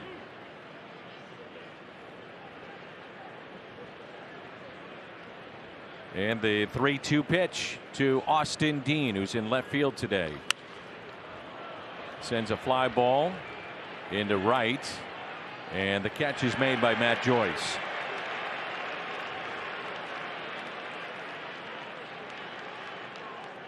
May 3rd through the 6th, Budweiser is gifting 7,500 fans ages 21 and up the 10th Stein in the championship series, highlighting the Cardinals World Championship against the Yankees in 1942. And you can get tickets at cardinals.com/promotions. Dylan Carlson. 1 for 2 today, RBI double, runs scored. And a breaking pitch taken for a ball. I'm always interested how it plays out with a switch hitter, trying to figure out, okay, which side is he dominant with, which is the better one, the power one. Haven't quite seen enough of Carlson, but I love his swing from the left side. You know what? He's got a really nice swing from the right side too, which is, and they're both really smooth. It says a lot about him, but you're right. He's got a really good swing from the left side, and there's always one that's better than the other. Yeah. You know, Dexter was pretty good on both sides, but it's just a consistent look. But you don't see, like, guys are really just totally different on either side. I think he's pretty similar on both sides. You don't Smooth. see that. Yeah. Same kind of stance, same kind of idea. Maybe a little bit more pull right-handed, which is typical. Talked about it in spring training. He wears number 3. Kind of reminds you a little bit of Carlos Beltran. Change up. Which Carlos wore number 3. Switch hitter. Smooth. What a player he was. Huh. He was awesome. 3 balls and 1 strike. Justin Williams on deck. And Dylan draws a 2-out walk. And I think the biggest thing that we are watching out of Dylan in the last week or so has been patience. You know, he's been drawing some walks where maybe he wouldn't have walked earlier this year and last year in those situations. Ryan Helsley throwing in the Cardinal bullpen. We're in the 4th. The Cardinals 7 hits, 6 walks they've received in this game. Now Justin Williams intentionally walked back in the 3rd. And he is struck out.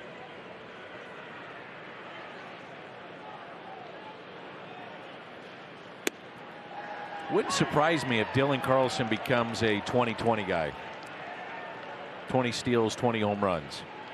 You know, that's that's in his game. I think he can do it. It's funny. I don't think I've ever really seen him run the bases like that, though. I've seen him run in the outfield. Yeah. Know that he runs pretty well. Haven't really seen him get down the line. He's not one of those guys that legs out a lot of infield singles. No. It's like he's walking or he's hitting the ball in the gap.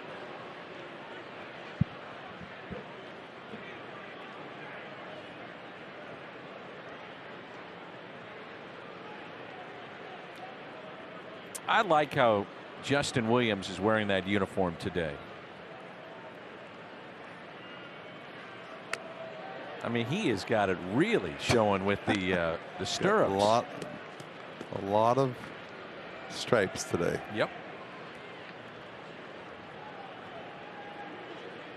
He may have the pant leg pulled up above the knee.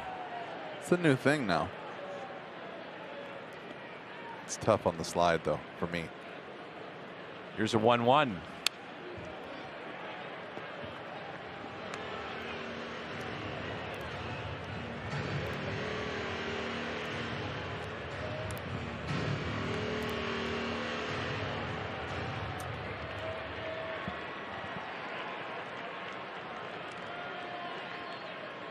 Look at that matchup right there. Kershaw versus Darvish. Be a good one to watch tonight. You bet. It was a fun game last night between those two teams. Padres and Dodgers. Taken high. It was interesting when we go home on Sundays and you look up that late game. You see a good pitching matchup, how you'll just sit there and watch it for a little bit, even though you don't really want to. I will watch baseball. You tell me when it's on and I'm watching it. Remember when we had that Vin Scully kick going for that one year? I was calling you and texting you. I was like, Vin's, he's on MLB. Was this last year? It was a thrill to be around him for so many years. So cool. Nice. What a nice man. 3-2. And Carlson off with his pitch. Look at that guy right there.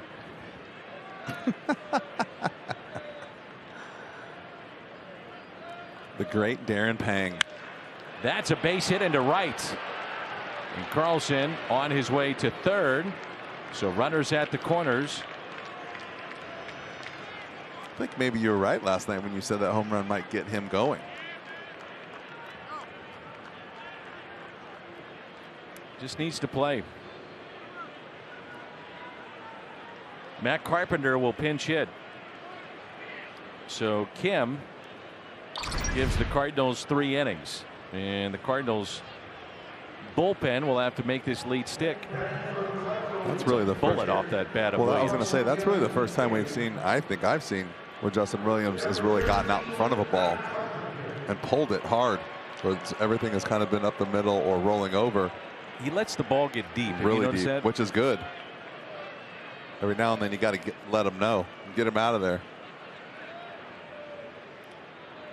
So here is Carpenter pinch hitting here in the 4th inning. Runners at first and third. Jimmy mentioned the great duo of Darren Pang and John Kelly, and they are in the house here at Bally Sports. They are looking over our shoulder to make sure we are doing a good job. They've got hockey coming up. They do. That's what we're going to be watching later tonight. They'll be on the Plus channel as Carpenter taps that foul.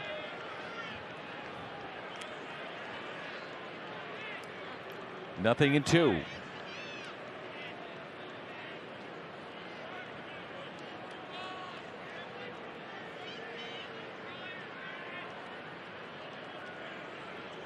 A shift on the right side. Runners at first and third. 0-2 the count on Matt Carpenter.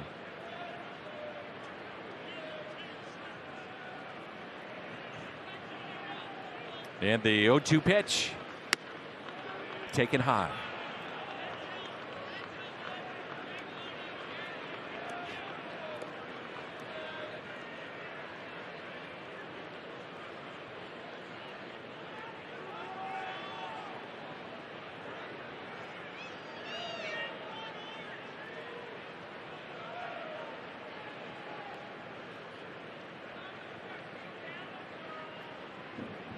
Here's a 1-2 pitch.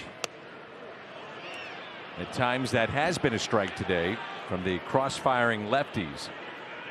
But Velasquez doesn't get the call, and it evens it up at 2-2. I find it interesting that the infield is playing him basically to pull with a little bit of a shift, and the outfield is playing him almost the other way a little bit. Fly balls have been going, though, you know, left field a lot of times. So the 2-2 pitch with 2 runners on. And Carpenter strikes out. For the second time in this game, the Cardinals go back-to-back. Nolan Arenado, 2-run homer. Yachty, his second home run in this game. 9-3. Update on what's happening from Darren Pang is he is locked in. He came down to see us here at Bally Sports Midwest, and the Blues will be on Bally Sports Midwest Plus. So flip on over. You got Blues hockey. We got baseball here. We got all kinds of sports going on. Said he was doing his homework on the saves of the goalies and was demonstrating a little bit. Oh, he's working on his next Car Shield commercial. The great Darren Pang and John Kelly. And they'll have hockey for you on the Plus channel as Ryan Helsley takes over. It's 9-3. Cardinals on top. A lot of home runs hit by St. Louis. Twice they have gone back-to-back. Molina DeYoung in the 3rd. Arenado Molina in the 4th. And we're already in the 4th inning. Yeah. Already. Jimmy, you'd stay here all night. All for night. Cardinal win. I know you would. It's kind of crazy how entertaining some of these games can be. And you look up and you're like, wait. And then last night it was a catastrophe. And I was like, we were in the 8th inning before you knew it. Yeah. Well, part of it was Carlos Martinez having started cruising 4 perfect innings. Just had the one bad inning that caught up to him and cost the Cardinals the game. There's Roman Quinn. Hit a soft liner to short.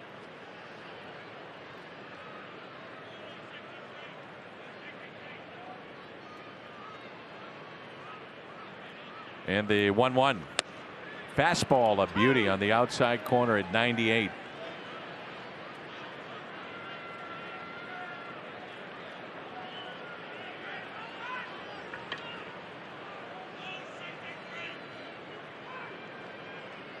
And the 1-2 pitch.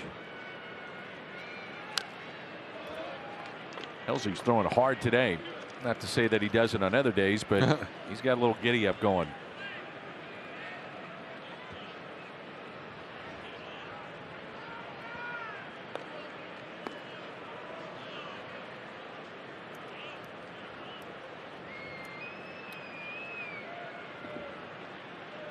One ball and 2 strikes. And the next 2, Roman Quinn, the switch hitter.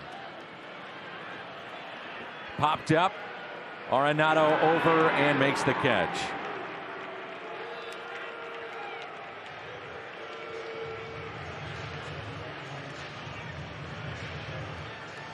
And that's the first out here in the home half of the 4th.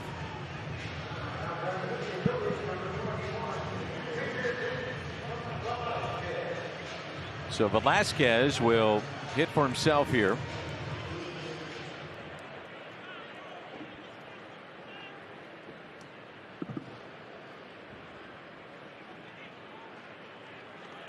And a fastball at 95. I think a key moment in this season early on for Ryan Helsley was the bases loaded, nobody out situation that he had on the homestand and got out of it unscathed. And since then, you could just see the confidence growing every time he's going out there. Well, yeah, you've got to be successful in order to learn from it. And you can't always learn from the mistakes. And confidence is such a big part of this game, especially when you're on the mound.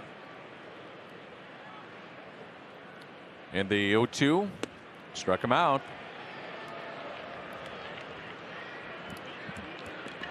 Fifth Philly to strike out today. Helsley has gotten the first 2. So for KK, not a long outing, just 3 innings. So you're going to count on your bullpen here the rest of the way. Got some pitches worked in there, though, didn't he? He got in the middle of the 60s, which I thought he wouldn't get that far. That helps for him, but you're right, it doesn't really help the bullpen. Here's McCutchen, who is 0 for 2. Grounded out to 3rd and struck out in the 2nd inning.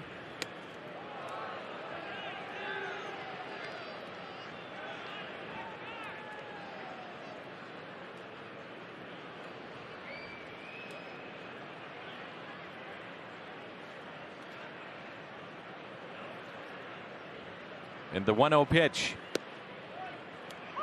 1 ball, 1 strike.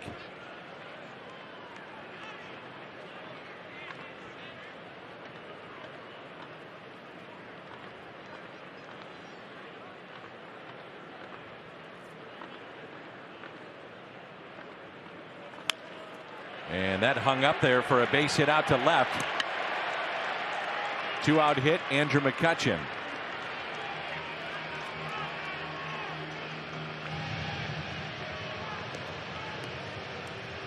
Gene Segura will be the batter. Jimmy, this date in baseball history, a trio of great players picked up their first ever career hit.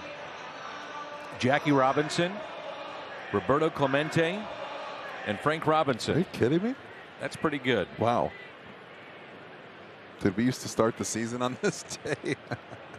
It felt like the season, and it does feel like the season starts earlier and earlier as Segura hits it into right. Williams over near the wall and out of play.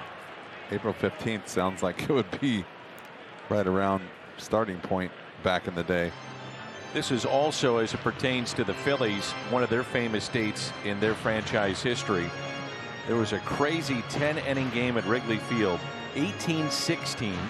Phillies beat the Cubs, and Mike Schmidt popped 4 home runs. 4 home runs in one game. It's like hard hit Mark Whitten. Here's the 0-1 pitch.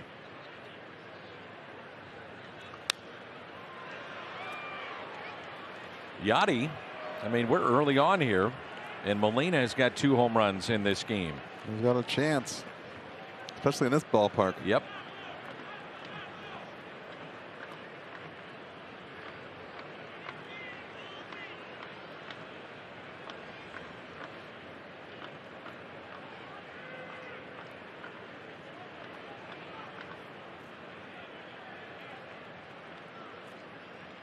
Oh, 0-2 the count. Gene Segura 1 for 2 today. Popped up again. And there is Goldschmidt. Foul territory to make the catch. We move to inning number 5. St. Louis on top 9-3. Sports Midwest brought to you by Ford, the official car and truck of the Cardinals.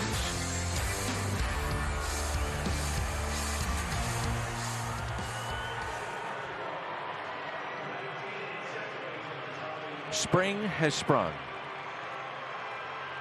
I love those flowers. They are everywhere in our neighborhood.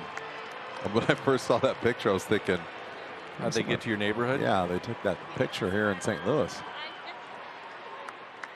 Tommy Edman, top of the Cardinal lineup. Cardinals with 8 hits through 4 innings. And Tommy trying to extend his hitting streak. He has reached base. He walked 0 for 2. Twice he has grounded out to short. And looks at a fastball high and away.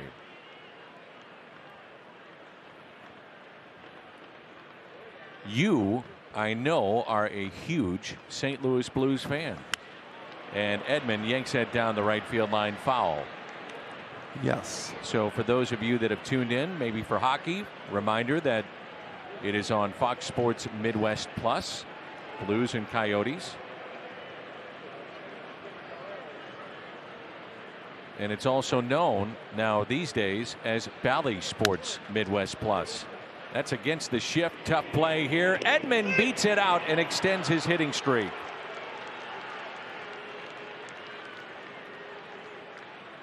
Infield hit for Tommy Edman against the shift.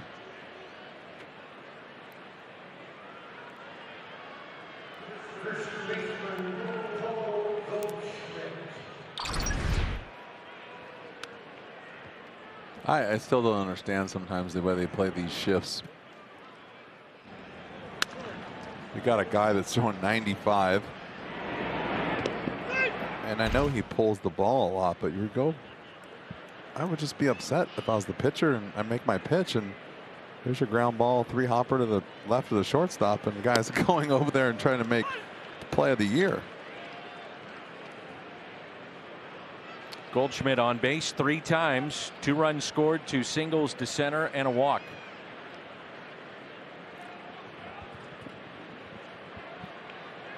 And a check on Tommy Edman. 3 stolen bases this year for Tommy. And that's the thing I still think that bothers me the most about the metrics, right? It doesn't account for, and people aren't accounting for, a situational metric. Can't play Tommy Edman against so-and-so the same as you do against another guy who's throwing twice as hard. Like, it just, you can't do that. It's a proven fact for 100 years. You can watch one guy swing the bat in a baseball game and can tell he's not pulling the ball. But if you threw a guy up there that's throwing knuckleballs and breaking balls and some of these special team relievers, guys that won't throw hard fastballs for strikes, and he pulls the ball on the ground a couple times, and then you throw this guy out there and you're like, I'm going to play him to pull? No. I don't get it. I don't know whether I'm sitting next to Tim McCarver or Jim Edmonds. I just can't understand it, man. It's the big leagues. God, somebody pay attention. Do you get it? Guy's throwing 95. And he's throwing the ball down and away at this particular pitch. Slide over. Here's a 1-2. And Goldie gets underneath it, pops it up. Shortstop Gregorius makes the catch.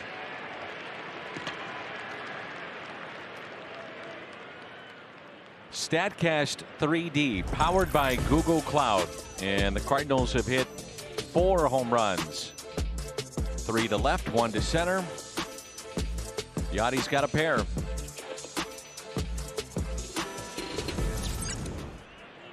I think to your point though, what I'd go with, I mean, the numbers are going to tell you where guys are hitting it, that kind of thing. That's why they shift.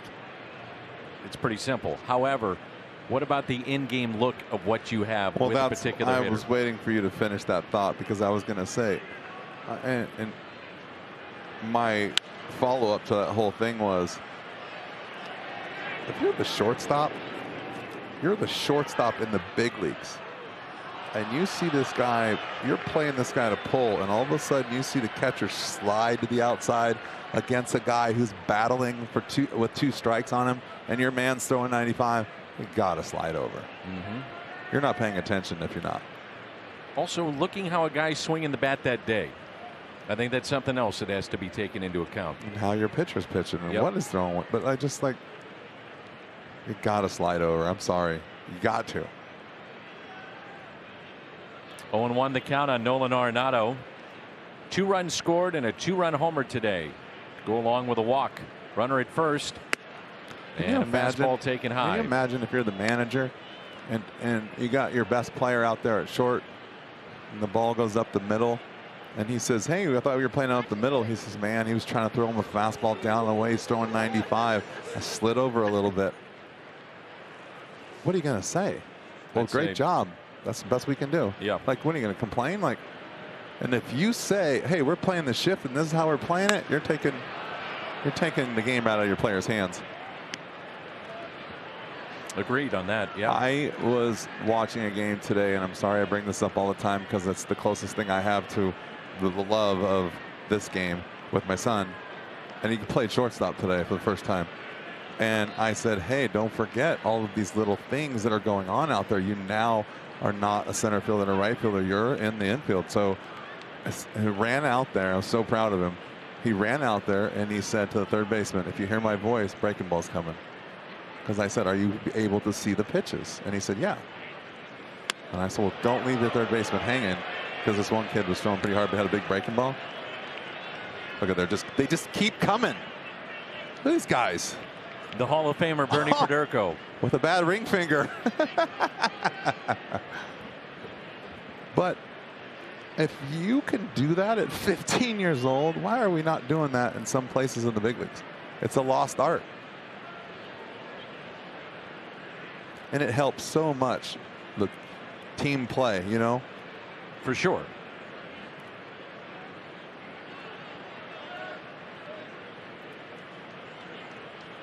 Two and two here on Nolan Arenado.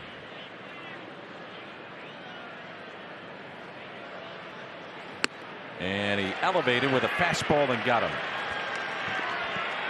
Velasquez has struck out 3. And I just go back to that one thing, Danny. The only thing you can really give Take another look at this good fastball.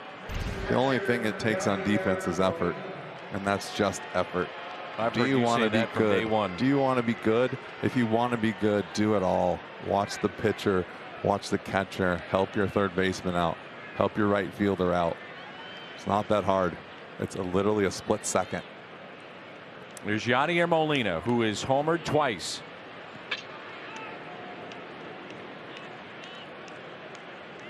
He has never had a 3 home run day.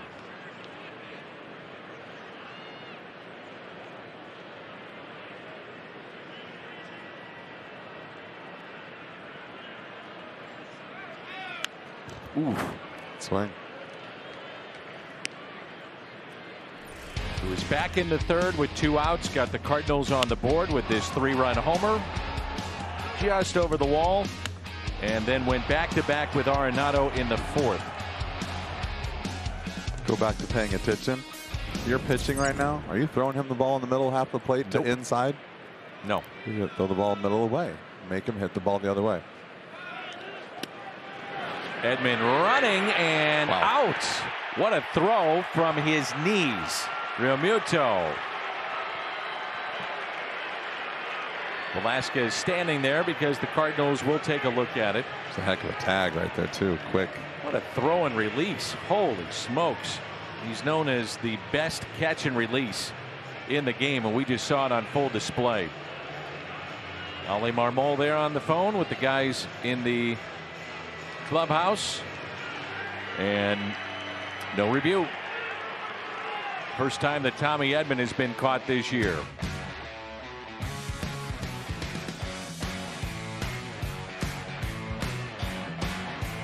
Philadelphia. Yadi's 2,000 game milestone is in the books, but the appreciation rolls on. We had Mike Maddox on the pregame show today, and Mike told us when the team had its pitchers meeting in Philly yesterday, they showed a clip of Yadi from Wednesday and the fan reaction to him making the 2,000 games official. Maddox said all the pitchers gave Yadi a standing ovation. Maddox says you go back to Wednesday, see every guy in the bullpen out in right center field applauding. The love our guys have for Yadi is amazing. Danny, a standing O for Yadi. How good is Jim Hayes to find that story? That's good stuff. That's a neat story. I feel like he might have snuck down there and figured out what was going on. He might have. Years past he would, but now Jimmy gets that on Zoom, digging there with Mike Maddox. Awesome stuff as always, Jim. That is cool. When your teammates do that for you, Jimmy, that's the ultimate. Well, that's just the team bonding that Matty Moe and Woody Williams and those guys back in the day started, and it's just carried over. And you know what? It's really nice to see that something has carried over like that. It's important. The respect factor for some of these guys, mostly the pitchers, they go out of their way. The voting for the Cardinals Hall of Fame ends today, April 17th. We'll have one new member this year to join Tommy Hurd, John Tudor, Bill White, as they did not have their official induction ceremony last year, but we're going to have it this year. Matty Moe is on the ballot.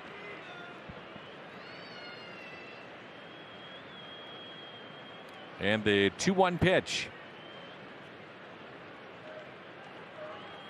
Talked to Matt about a month ago, and he's enjoying life in Montana. Yes, he is. So what have you been up to? He said, well, I just came in to do the interview with you, but I would love to visit with you, but I've got skiing coming up. I was going to say, it's about that time, though. He's putting a little effort back into the baseball program up there. Big time. I think he said one time, I didn't realize what I was getting myself into. That's what he said to me a month ago. Great to catch up with Matty Moe. Takes on a life of its own. I really, really try to stay away from the kids' baseball. It's just so hard not to get involved. Well, just to teach here and there, little stuff. And it's funny because the older they get, the more they start looking at me. All of them. They want to just know a little bit of help. And a base hit. Helsley may have gotten a glove on it, but that looked to be against a semi shift. And it brings in Realmuto, who has been hit by a pitch, picked up an RBI, but showed us his arm in catching Tommy Edman. What a throw this was. Watch where he's at right here. I didn't even realize this. Did you see what he did? He went from catching to trying to get the strike down low with the spread out stance to in the middle on the ball is on the way, and he shifted back to be able to push off of that back leg and get a little bit more on the throw. That is impressive. That's on the fly, changing and making it work. So he gets a caught stealing. Thought Tommy Edman may have been in there. It was awfully close. We looked at it a few times here on the old MLB app. It looked like he was going to be safe.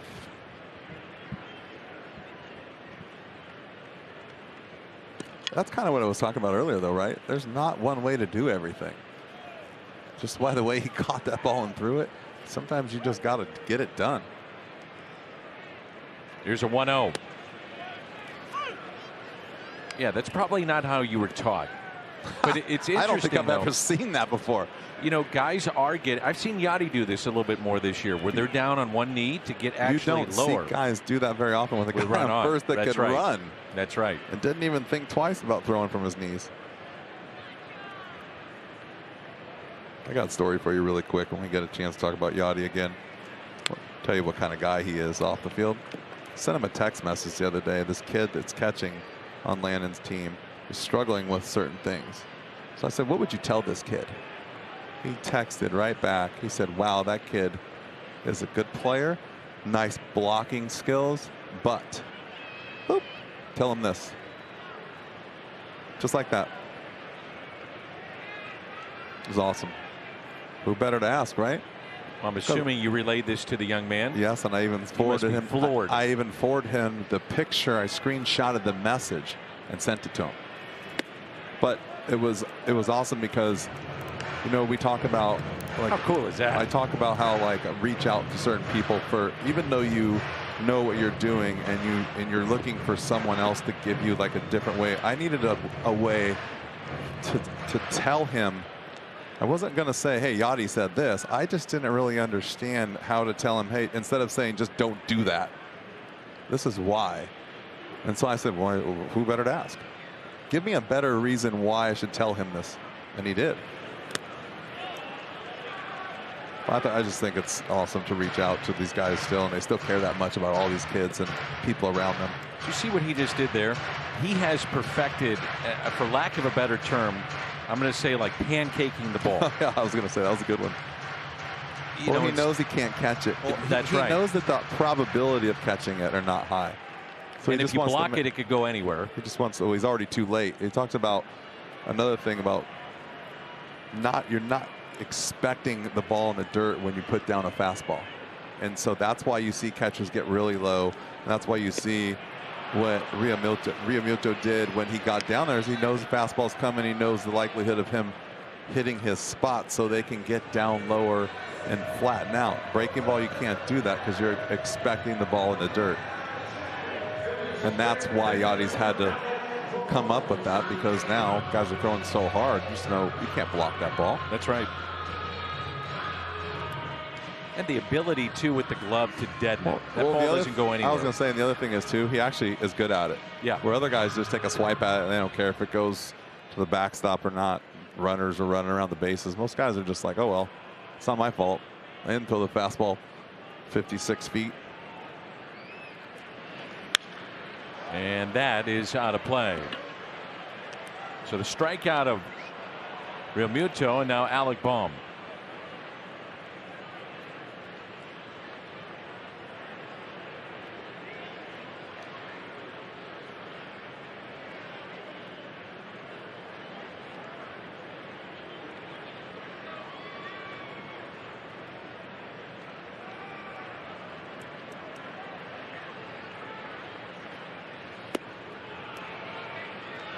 It's a heck of a slider right there.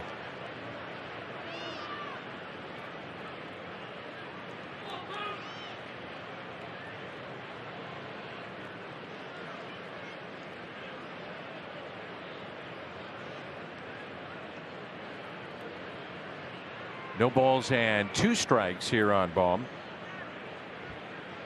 with the runner at first. I've got another good story for you about a text message. I'm ready. Justin and Megan Stinnett on opening day welcomed in a new baby boy. Initially, his name was going to be Easton, and it just so happened that they had the game on in the hospital. Here's a 1-2 pitch, and they heard everybody going nuts in the hospital when Nolan Arenado hit his home run. So I heard about this, and I've spoken to both Justin and Megan, and the good folks at 101 ESPN radio here in town, Michelle Smallman, reached out to the Cardinals, and there's a, oh, will they call that a strikeout or not? That's a foul tip, and they're going to say he did hold on to it. Had it in the glove long enough for a strikeout. Pulling out of his glove there. So coming out of the glove is what he's going to say, the transfer. Here comes Joe Girardi. It's a bad feeling when you're the guy that's causing the controversy right there, because you know how good he is. You can see Joe saying, hey, can you check with. Oh, yeah. He caught it. Yeah. Joe is trying to get the attention to ask the first base umpire. Well, Joe's from the old school, too. When he broke in the league, you used to have to pull the ball out of your glove and show it to the umpire. You couldn't roll over on a ball like a fly ball. If you caught a fly ball and rolled over and it popped out a second later, it was a base hit. You used to have to exchange it. There comes Mike Schilt. So Michelle Smallman and Randy Carricker, they reach out to the Cardinals and Chris Tuno and said, hey, would Nolan Arenado mind sending them a message? He grabs his phone, sends a message for the family and the new baby, and says, I hope you make you proud to have that name of Nolan. Pretty cool. It's pretty cool is right. Really, really cool.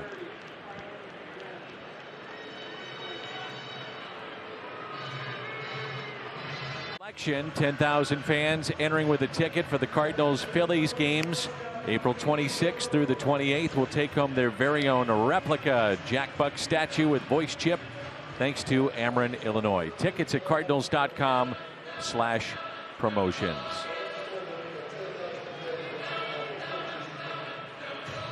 Eighth appearance already for Tyler Webb. Helsley just finished his 8th appearance.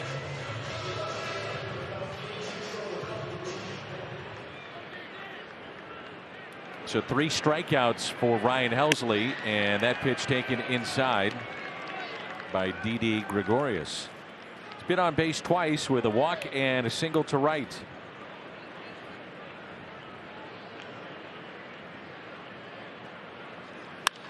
And that is well hit. Deep right. Williams back, leaps.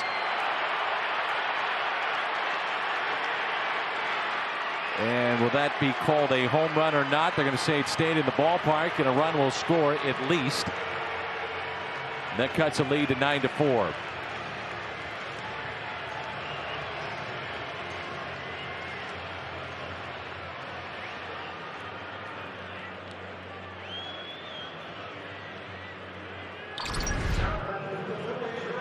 How far is this out of New York?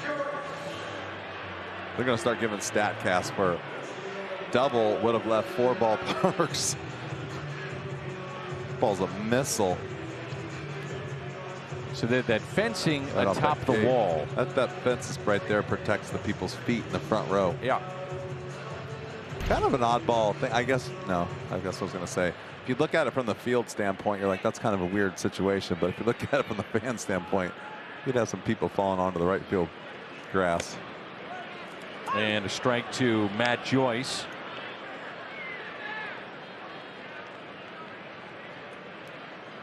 I wonder how many times they design a field and right before they're finished, they look at it and go, oh, wait, we can't do that. No. Somebody's going to fall onto the field. We got to think about this stuff. It's like in Wrigley, you got the basket. Well, you know? Wait, we forgot to put the bullpens in San Francisco. We might need those.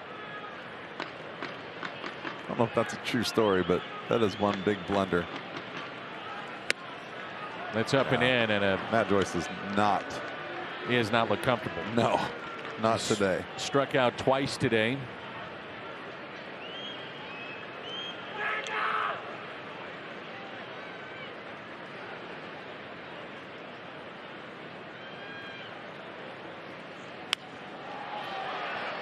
And way out in front.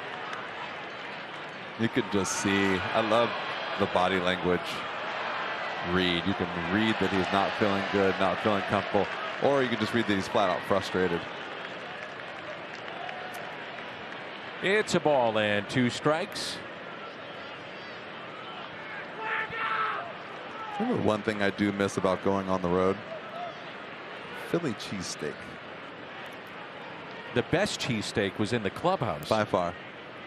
I would go. Do you remember I used to bring them up? Because yes. you don't go in there and eat like I do sometimes. I'd go in there and ask them for cheesesteaks to bring up to me and you. They're like, where are you going with that? I'm like, up to the booth. I bet Jimmy knows. Not you, Jimmy. The cat. I have to make sure and get the right Jimmy here. There was a record.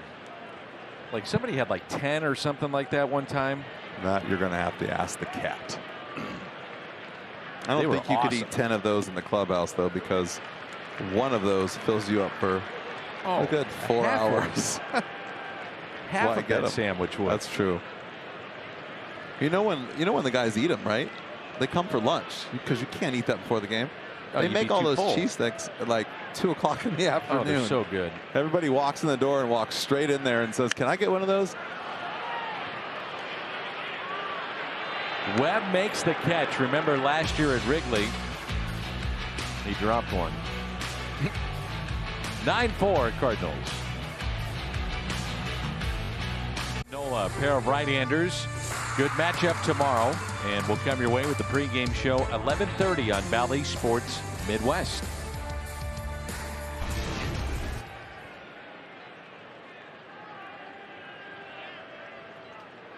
We're in the 6th inning. Yadier Molina has homered twice. He has never homered 3 times in a single game.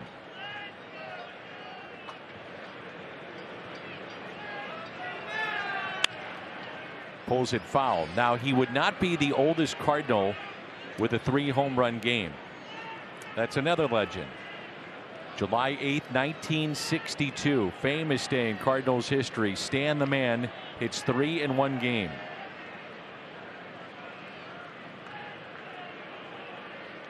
The 0-1 pitch. And Molina sends a fly ball into left center. That ball is down. One hops off the wall. And Yadi trots into second with a double. A pair of home runs and a double for Yadier Molina.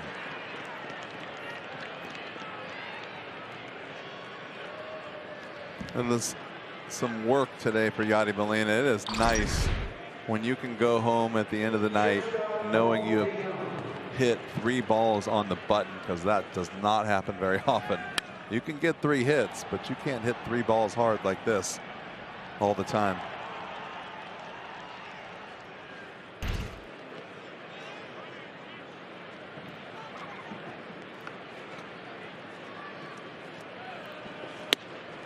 And a strike on Paul DeJong.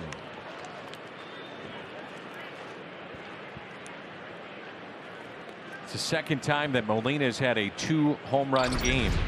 This ballpark, June 20th of 2018, had a couple of home runs off of Arrieta, and that's not good news for the Phils. That's Segura.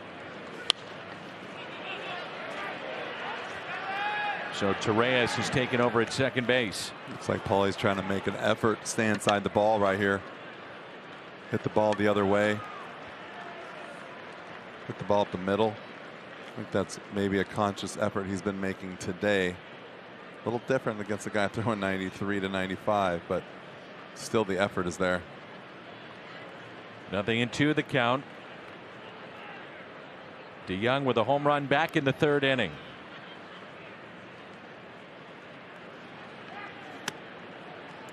Cardinals went back-to-back in the 3rd with Molina and DeJong, and back-to-back in the 4th with Arenado and Molina.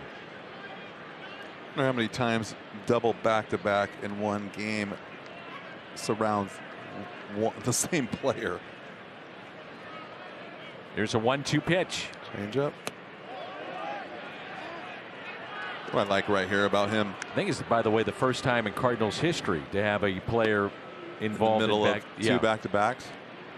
In back-to-back innings too.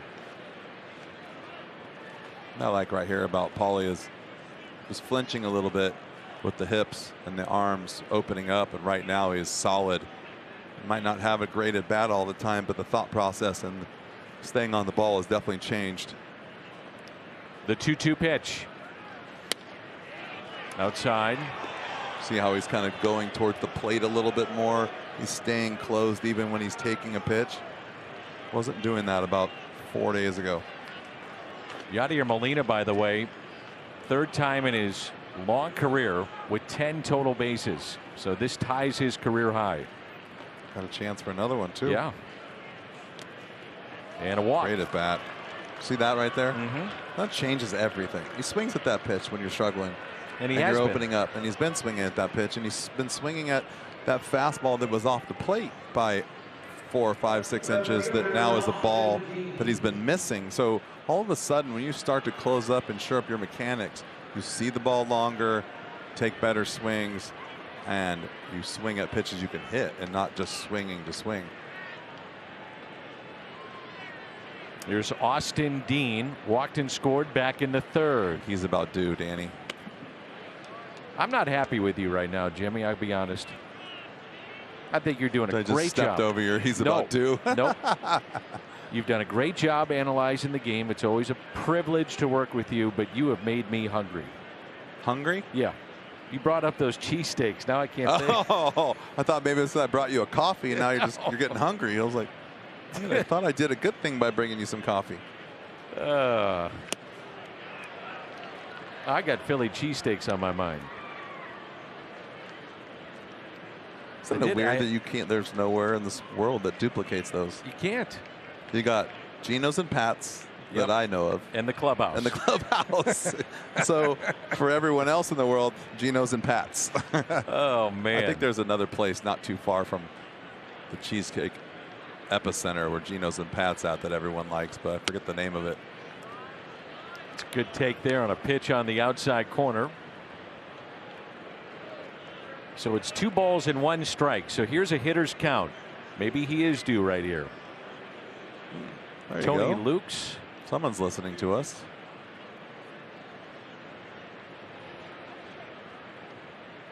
I mean, when you get taken out of a game for a catching change, then you just become a producer or a director for a famous TV station. And you show us the place that makes the good cheesesteaks on command. You talk about Tom Mean. There he is.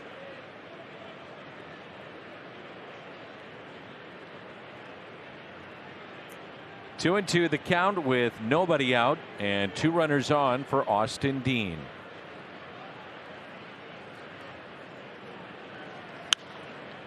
Out of play. He is just a touch behind today.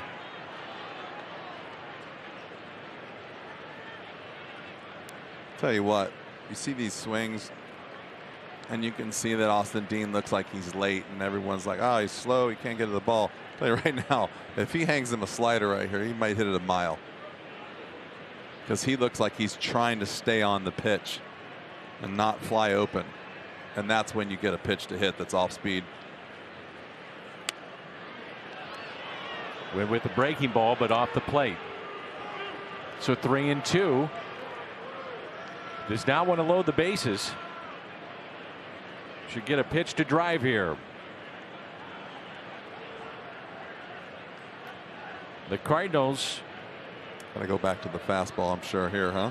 2 home runs in the third, 2 more in the fourth. What about number 5? He did go with the fastball, and it's hit out of play.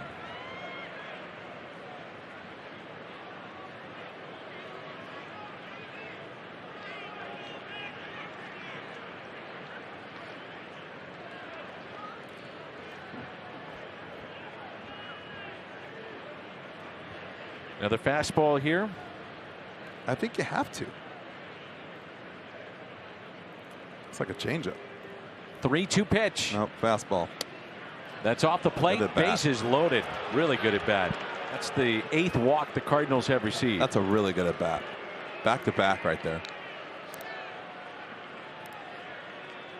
May 7th, 8th, and 9th, when the Cardinals host the Rockies. 10,000 fans take home a Cardinals purse, courtesy of Coca-Cola and Quick Trip. So don't miss out on this popular item. And that has always been a huge giveaway. The Cardinals purse, cardinals.com/promotions. Something that's happened with the Phillies, by the way, this is their 5th pitching coach in the last 5 years. Literally tapping you on the shoulder to ask you about that. It is Caleb Cotham. They've had Bob McClure, Rick Kranitz, Chris Young, Brian Price, and Caleb Cotham. Are we not on the same page or what? Look what I have in my hand. You're digging it up, looking for that pitching coach. That's exactly what I was doing. It's always easier just to ask you. You know so much about it. I tried to. Come on. I tried to. All loaded up here for Dylan Carlson, who does have a grand slam this year against Miami.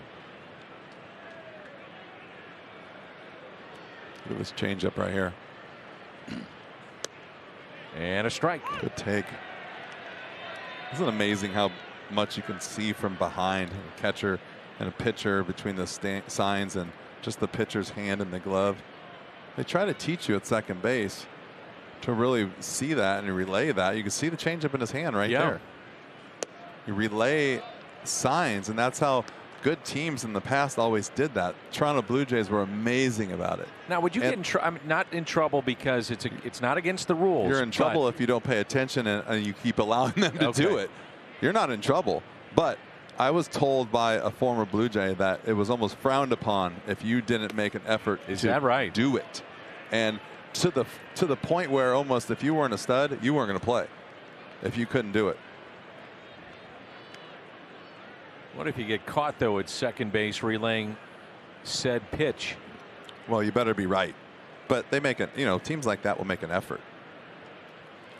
The Blue Jays of the 92 and 93 season, they were so good at it. 2-1. Out of play, 2-2. They studied film.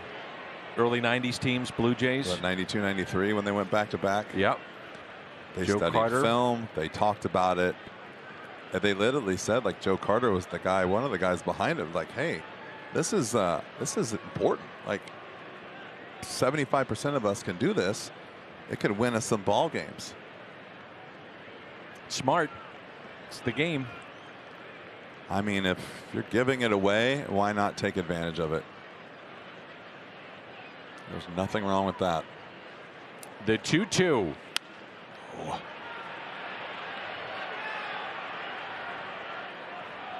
Out of play.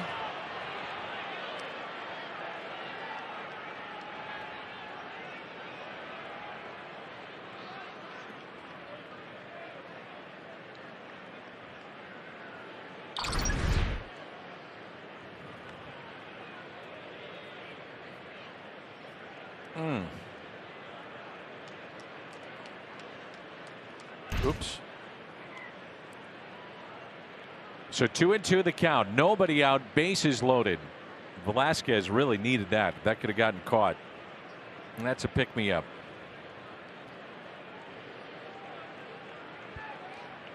The next to Dylan Carlson. In a swing and a miss.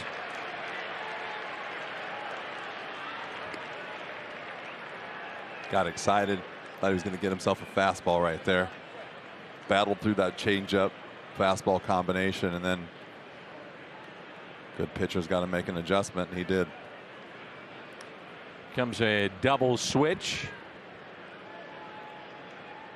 So Joe Girardi will go back to his pen. David Hale is the right-hander.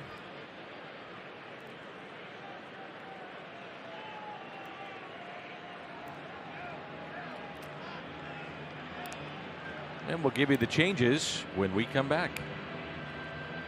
To be reproduced or retransmitted in any form, and the accounts and descriptions of this game may not be disseminated without the express written consent of the St. Louis Cardinals. Michael Jack Schmidt, his statue at Citizens Bank Ballpark. David Hale is the new pitcher. Hale will go into the 7th spot in their lineup that was occupied by Matt Joyce. He is out. And Moniak will go into the 9th position and take over in right field.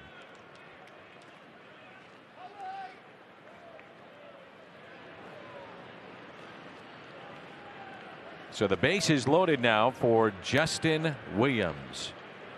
Williams intentionally walked in the 3rd. A single to right back in inning number 4.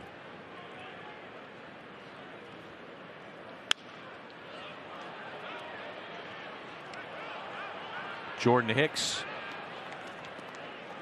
getting loose in the pen.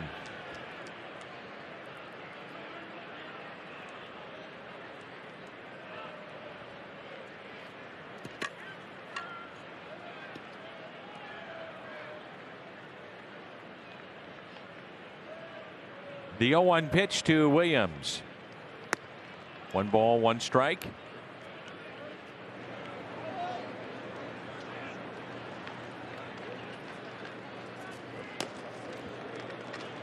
I like that view there in that bullpen. You know what I thought was interesting?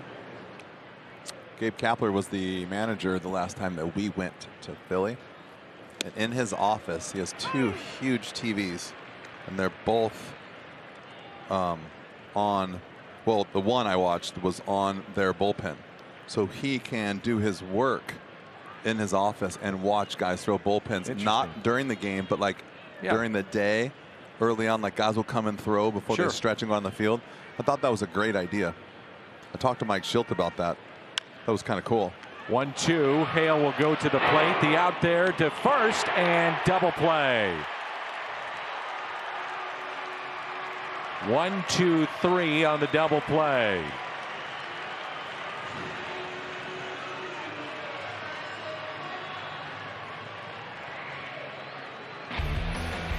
Cardinals will not challenge.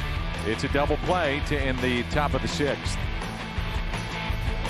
They lead by 5 as we move to the bottom of the 6th. Kim, the starter today, only went 3 innings. Big day for Yadier Molina. Got 10 total bases, couple of home runs. Not done yet, Danny. We're not done yet. No, there's a ways to go. We got to get some kind of a record out of this game, other than the length of the time. Game itself. Where are we at right now? Let's see. We started, I think, 3:05. 5:47 right now. What is that? About 2 hours and 30 something minutes. 32 minutes. And we're already in the 6th. I like it. And that pitch taken low, and it's 2 balls and 1 strike. It'll be Quinn, Moniak, and McCutchen.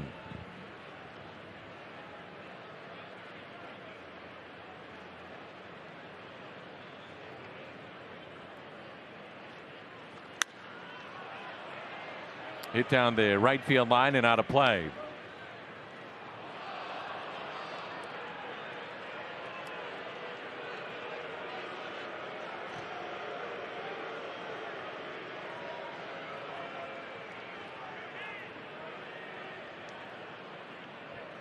The 2-2 pitch.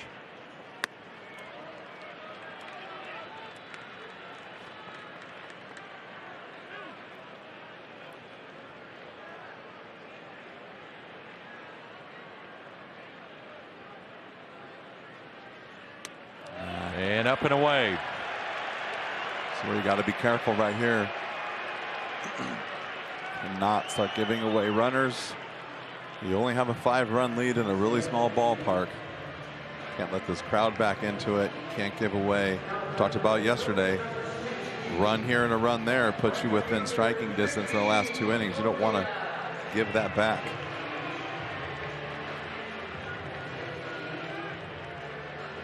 Well, Hicks is hot. He's standing now on the mound of the bullpen. Mickey Moniak, the former #1 overall pick, with the lefty starting Kim today, so they sat Moniak.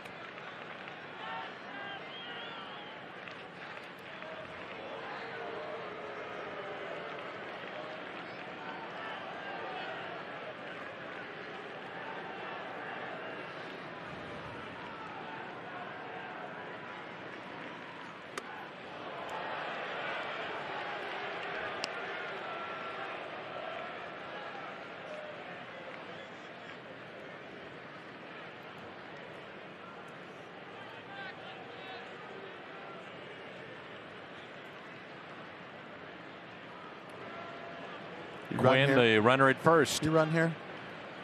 Down by 5? No. Do you give a guy that can run the green light if he gets a jump because of Webb being 1-6 on a breaking ball? Now that may change my mind. I mean, it's going to come down to what I get on my times. 1-6 right there, breaking ball. I can. That's right here.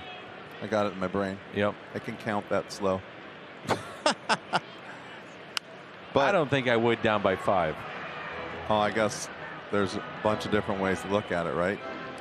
That's just my personal opinion. Yep. Right. But I'm also wondering, if you're Joe Girardi, do you sit back and wait for the 5-run homer? Do you think you can string 3 or 4 hits together? Or do you try to get something to happen? And my original thought was probably not against a lefty and Yachty, but then I see 1-6 and I'm like, oh, maybe. Mm-hmm. And for fans that don't know, by the way, what you're saying with 1-6, explain the times. 1.6 seconds to the plate for the pitcher from movement to his original movement. So the minute he picks up that right foot. And to the ball hitting the catcher's glove. And basically, a really good base runner only needs 1-3 or better.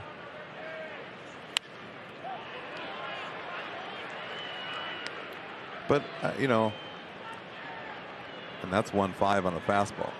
So some teams you might take a chance where the catcher doesn't throw great, or has a good arm, but he's a chance he might throw the ball into center field. So if you can get to second and then to get to third, it's all about what kind of manager you are, right? Do you believe in that 1 run per inning, or do you believe in the big inning? Yeah, that's a good point too. A strikeout of Moniak. That's 7 Phillies who have struck out today, and the first for Webb. And we will have a double switch coming up.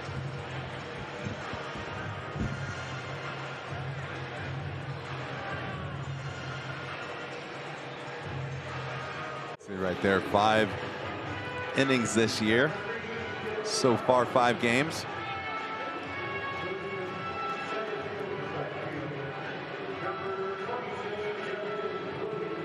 The bottom of the 6th, you got 1 out and a runner on first base. Justin Williams moved over to left field.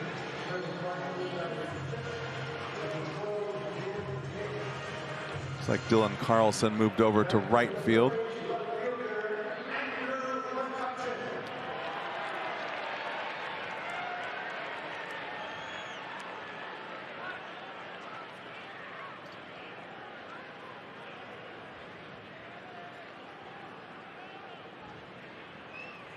Ooh, up and into McCutchen, and our first look defensively at Scott Hurst. This called up yesterday. Gotta love it.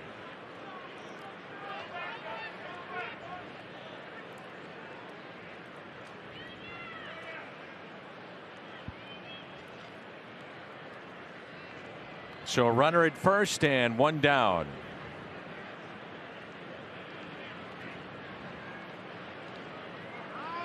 And time is called. Well, I guess now what you're seeing with the righty is Mike Schilt is even paying attention to the runner on first.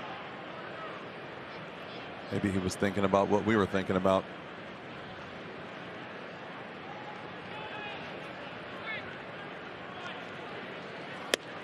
Fastball at 99 inside. It's ridiculous how much that ball moves at 99 miles an hour. Incredible. Just comes out of the hand and just takes off.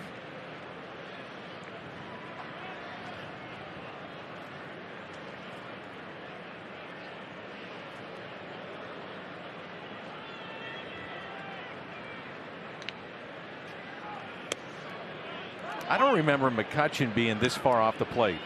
You know, and I was just going to show you something, but he is backed off a little bit, but I think he would be too if you were getting 99-mile-an-hour sinkers. Right. But then you got to make a decision here. Like, he is out there. Throw the ball away. Make him hit the ball the other way. He does not think that he's going to get a fastball away. And with that movement, you can almost throw the ball off the plate, yep, and run it back and not do anything other than just throw the fastball away. You don't have to do anything, you don't have to work on anything, you have to change anything. Just throw your fastball away and let it run back.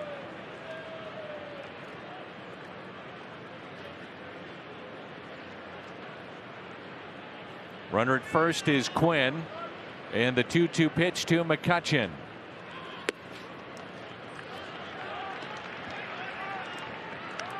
I think that if he throws that pitch anywhere near the strike zone, he's got no chance to hit it. You just basically put him back in this at bat right here.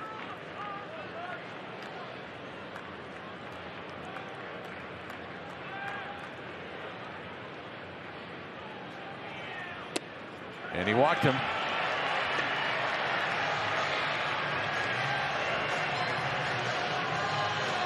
I don't know, Jimmy. You're up by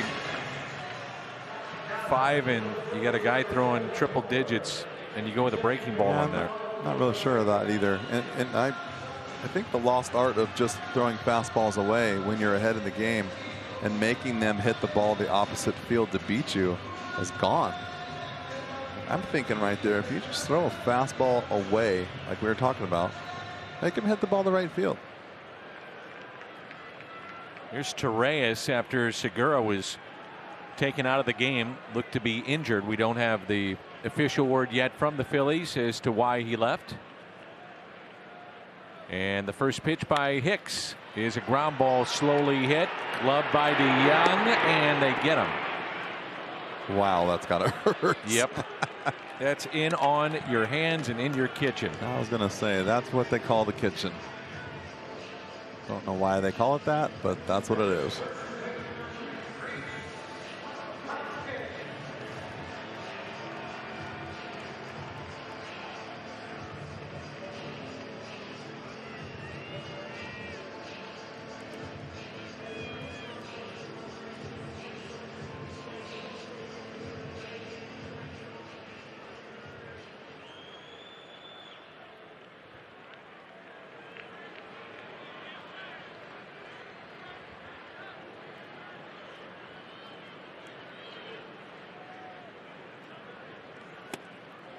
Yeah. 101.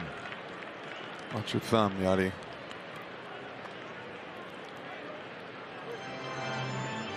It's almost like he gets on top of that ball right there. You kind of see, like, I think you talked about him shortening up his delivery a little bit. It's like it's like raising up and getting on top of that ball. It almost looks like it's moving more than it used to. He definitely shortened up. Watch how upright he gets at the end. 99 and a strike.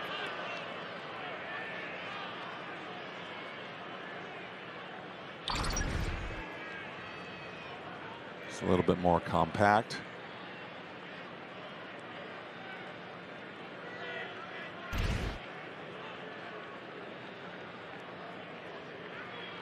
A ball and a strike on Hoskins, 3 for 3 today.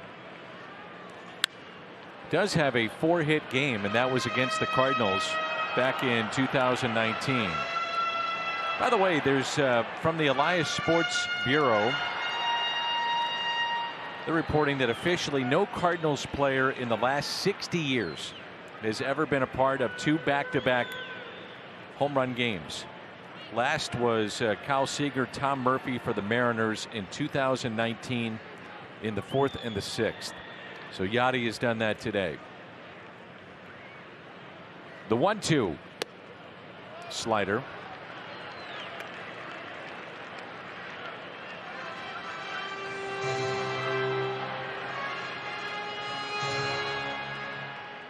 Realmuto is at the on-deck circle. A chilly night now in Philly.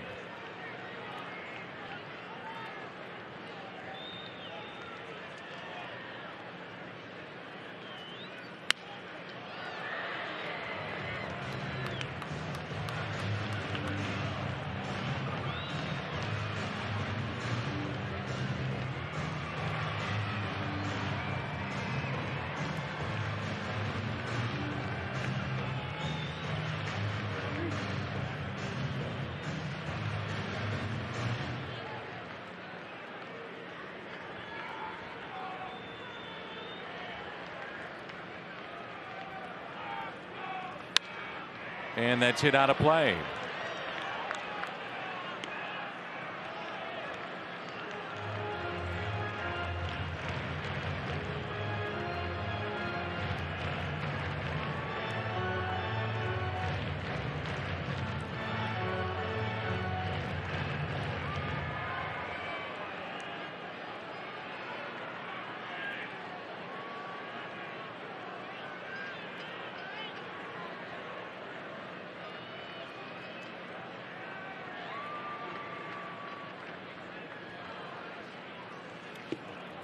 How did he, in the world, did he keep that in front?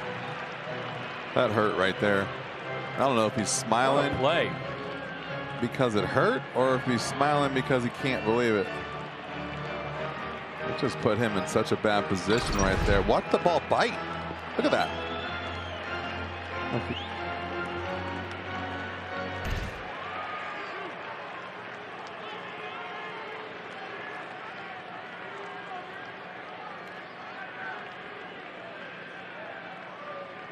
3-2 pitch. Good at bat here. It's proven to be a tough out today. Single to center in the first, doubled off the wall, and a single to right with 2 runs scored.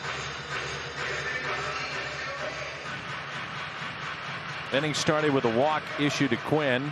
Moniak struck out, walked to McCutchen. Torreyes grounded out. And with 2 runners on, here's a 3-2 pitch coming up again.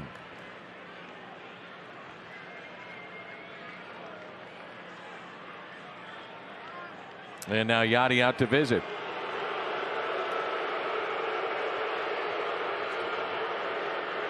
This is a really good visit, I think, by Yachty right here.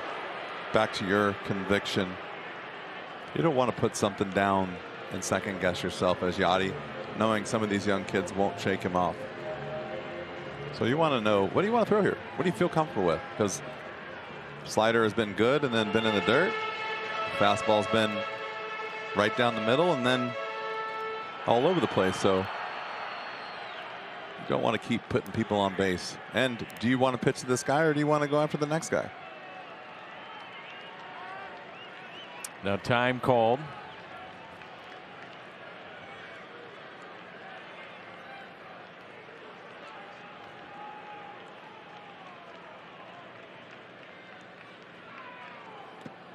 And the check swing.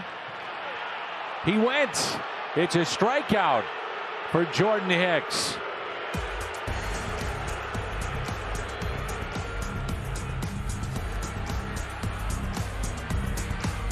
Midwest is brought to you by Seidman Cancer Center, national leaders in cancer, and by Budweiser. This Bud's for you.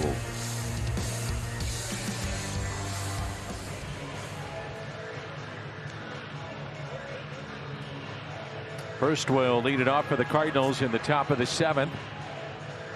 And we'll see Tommy Edman and Paul Goldschmidt.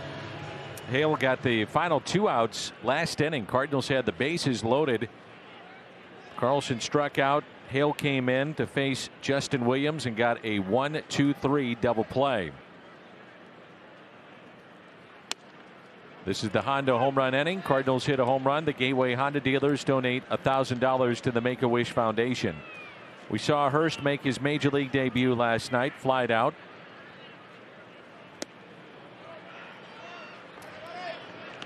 And it's no balls and 2 strikes.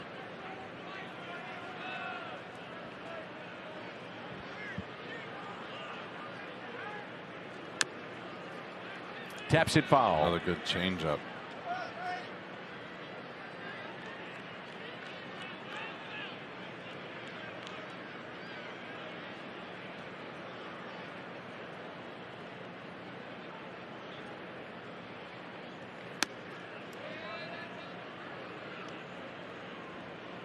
Time I look at that name, I just think of Chip Hale. I think it may be because I played against him since I was 18. He was showing you that changeup from center field right there. I thought you were going to tell me Bruce Hurst. No, sorry, wrong guy. So the strikeout of Hurst, and it's Tommy Edman. Edman extended his hitting streak with an infield hit back in the 5th inning, then was caught stealing. Twice he has grounded out to short, and he's also walked.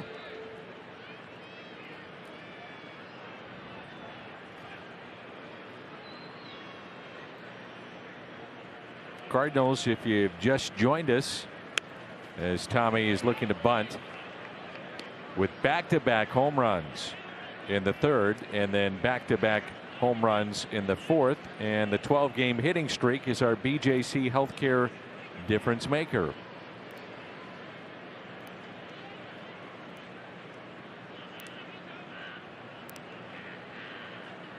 In the 0-1 pitch.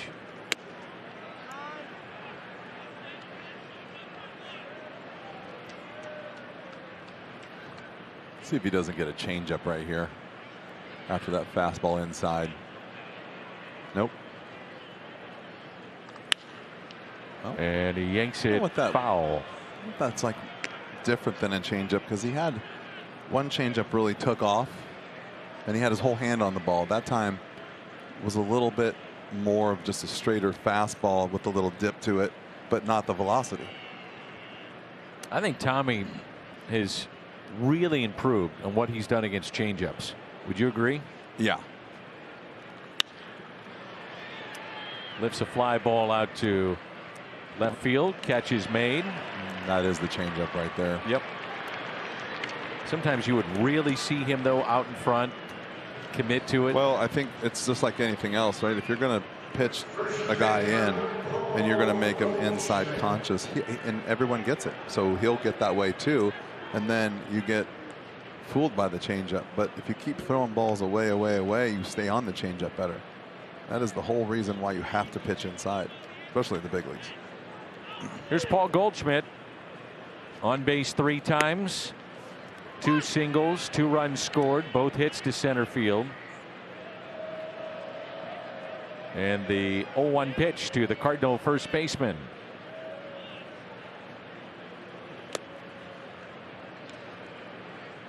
Nolan Arenado on deck. Cardinals got 6 in the 3rd, 3 more in the 4th to account for their 9 runs. They have 10 hits. Broke his bat, hit to short. Gregorius up with it. And a 1-2-3 for Hale. Time to stretch. Cardinals on top 9-4. Teams have 85% of players and staff vaccinated. Some restrictions can be loosened. The Cards are getting close. Most of the team was vaccinated before their season opening series in Cincinnati, but Andrew Miller, the team's union rep, says they aren't quite there yet. He says some of the guys at the alternate site are still waiting that 2-week period, so they're not quite there yet. But as Miller put it, we are rounding the corner. He says some of the guys who got the vaccine in Cincy have been able to loosen some restrictions away from the ballpark, things like families on the road and ride sharing. Danny, they're close, but they're not quite there yet. All right, Jimmy, thank you as always. Great job.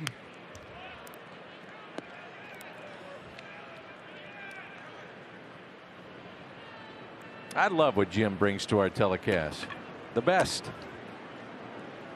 Genesis Cabrera getting loose in the Cardinal pen.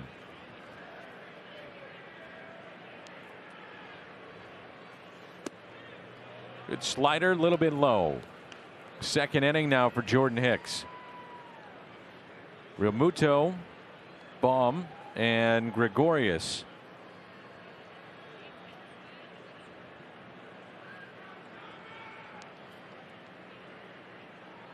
The 2-1 pitch. Pulled foul.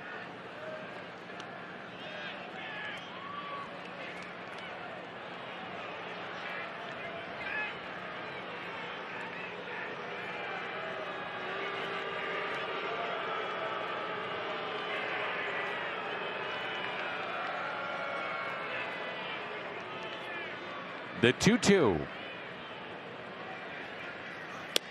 Fastball at 100 outside. Were you good to the cat?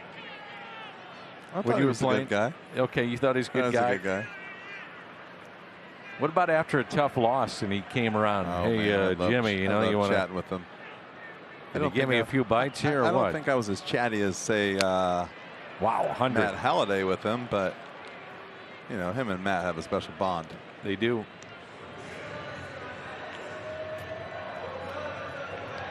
I got to tell you guys, Whoa. Jim Edmonds, Yeah. as a player, an elite player, Elite. was always a really nice guy and a pleasure to deal with. Well, that's nice of you. No, that's the truth, Well, Jimmy. Even you know, when you were at the top of your game, because we're coworkers now and colleagues, and you're nice now. But even when you were, you know, at the top of your game, at the peak, you were honestly a good, down-to-earth guy to deal with, and I appreciate that. Isn't that sweet? Well, I appreciate that. But to be honest with you, Yeah. I kind of feel like I was taught that's part of your job too, is to accept wins and losses and be professional. And I wish I would have known better when I played like I do now, but how important the media and the TV and the radio, how important of a role it plays in the entire package. And you guys have opened my eyes to that a little bit more now that I'm on this side. Well, a lot more, but I always knew that the respect and being professional was there, and it needs to be there. It kind of frustrates me when you see guys that really don't get it. There's your buddy, Jimmy. I love him. He's pretty good. He is good. Fanatic is good. He's worth it. I love the little, his little four-wheeler before the game. He gets after guys. Well, it's a funny story because I don't know now, but for a long time it was the same guy. So when he traveled the minor leagues, right? Well, Eduardo and Griffey grew up, you know, in this division a little bit, like, we're not this division, but going to these places. And so he knew the Fanatic, Eddie did. And so when he came to Double-A one time, Eduardo took his keys, or he took his bike and took it out to center field and left it. The four-wheeler. Yeah, the four-wheeler, and left it right before a game. So he finally found the keys, and he came back in, and he ran by and gave Eddie a hug. He took Eddie's hat, drove it out to center field, and threw it over the fence. In Double-A, I was dying. Nasty pitch right there. Held on to by Yachty, and back-to-back Ks for Jordan Young Hicks. man's had a rough day. Some nasty pitches. Dave Raymond was the original Fanatic. And I'm wondering, that's what I'm trying to figure out, like now, like when did they, it can't be the same guy. Not anymore. But I'm wondering when that handoff happened, because it's funny because it didn't really drop off much. I like Still seeing pretty funny. like the old videos at the vet with Tommy Lasorda and the Fanatic. Tommy was not happy. Some of his best things are when, and you don't ever see it on TV, is when they're announcing the opposition's lineup and he's making fun of every single player. Yes. Like, just like. And it's kind of the personal stuff that he knows of the player. It's hilarious. It's almost worth watching. We used to throw baseballs at him from the dugout all the time when he was doing it. He'd come out. If we were in Philly and he was doing that, and the Philly team would run on the field, there would be like 7 baseballs in the infield because no one wanted to go get him. And they were chucking balls out of the dugout at him. Umpire was like, what is going on?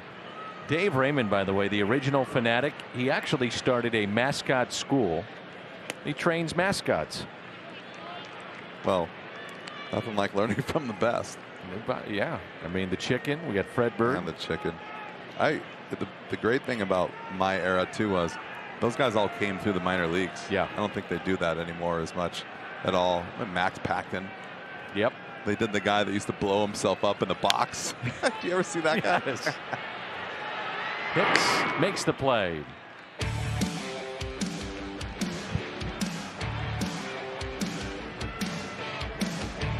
Nolan Arenado just turned 30 yesterday, and so these are Major League Baseball players before age 30 and some of the numbers that they put up.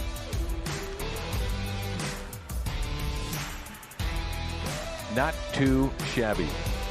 How about Brooks Robinson with his 16 Gold Gloves? And talk about an all-star. He is an all-star person, too. Another one of those guys. Going back to what Jimmy said, I think part of my thing, too, was when I was with Eduardo Perez a lot, I was around his dad and a lot of these great older players. They were so good to me, so good. I see all these guys as statues everywhere and stuff, and they were just so great. Mike Schmidt, Brooks Robinson, all these guys, like just guys I would have never gotten to meet. Al Kaline, just down like people that I thought were gods. And people ask me all the time, did you idolize this and that? I was like, you almost couldn't, because I think in my day was just before all the TV. You never believed that you could ever achieve that, because they weren't just big leaguers. They were like playing on a different field. Sure. It wasn't like, hey, you can grow up and do that one day. No, I never thought of that. And so I just felt like that was part of the job description, right? You're nice to the fans when you can be.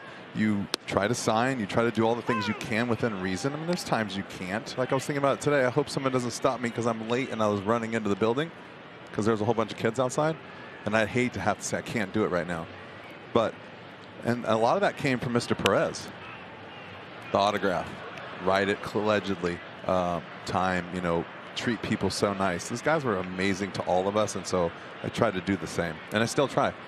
Eduardo told me growing up in basically the clubhouse of the Big Red underneath Machine. The stadium. He told me where he grew up. Underneath the stadium with the stands. Pete Rose Jr. And there's a swing and a miss. Griffey, Eduardo Perez, Ed Sprague. I mean, there were some really good players, but he said Sparky Anderson had a rule. If they lost, no, you do not come in that clubhouse. Sparky Anderson, he was such a great guy. And I got to meet a lot of these guys because of Tony La Russa.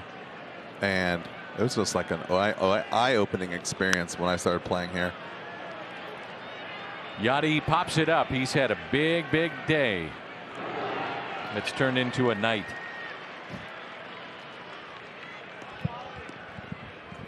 Budweiser plays of the game, and the home runs hit by St. Louis. Yachty's got a couple. Cardinals went back-to-back in the third and the fourth.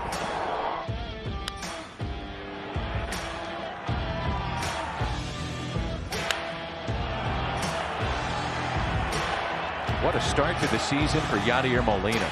Man, oh man. I bet you when Quinn goes home tonight, he is going to think about that play that he almost caught all night. The one that got away. He was close. Wow, he was close.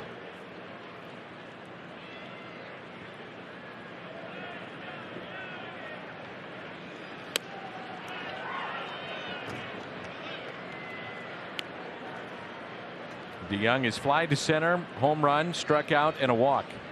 Cardinals have received 8 walks in this game. They have 10 hits. Oh, change up. Gregorius up with it. Nice work by Hale out of their bullpen. 2 2/3 scoreless. 9-4 our score.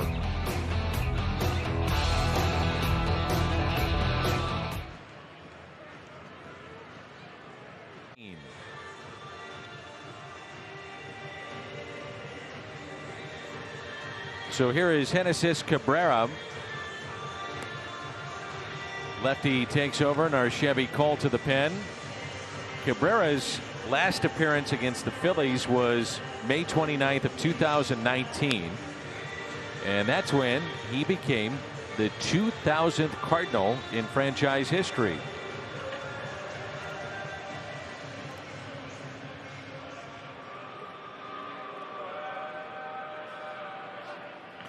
Remember, he was starting at that point, and now he's coming out of the pen.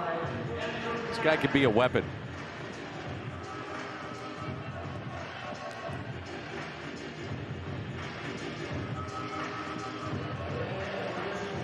This is Andrew Knapp. So he's pinch hitting for Hale, and the first pitch is taken for a ball. Cabrera's issue is, like you said, as a weapon, is still his consistency, being just 24 years old. Consistency of just throwing strikes. It's a little bit of a max effort guy, and so sometimes it's hard to throw strikes when you're throwing 100%. Got to have really good mechanics. Jordan Hicks struck out 3.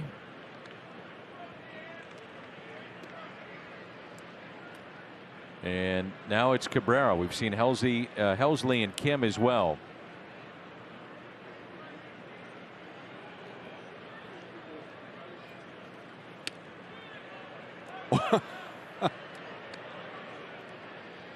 Two balls and one strike. Was just a bit outside.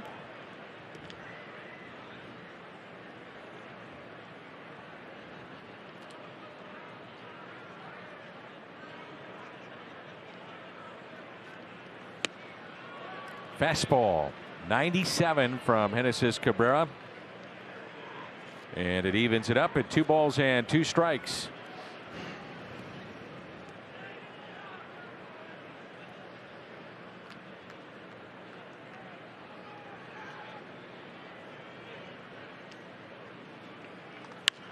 And it's out of play.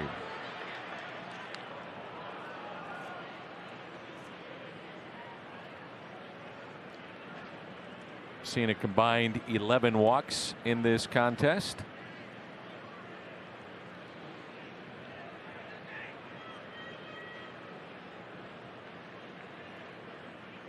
And 19 strikeouts. 2-2. Grounder. DeYoung to his left and makes the play. So Knapp, the first man retired here in the 8th.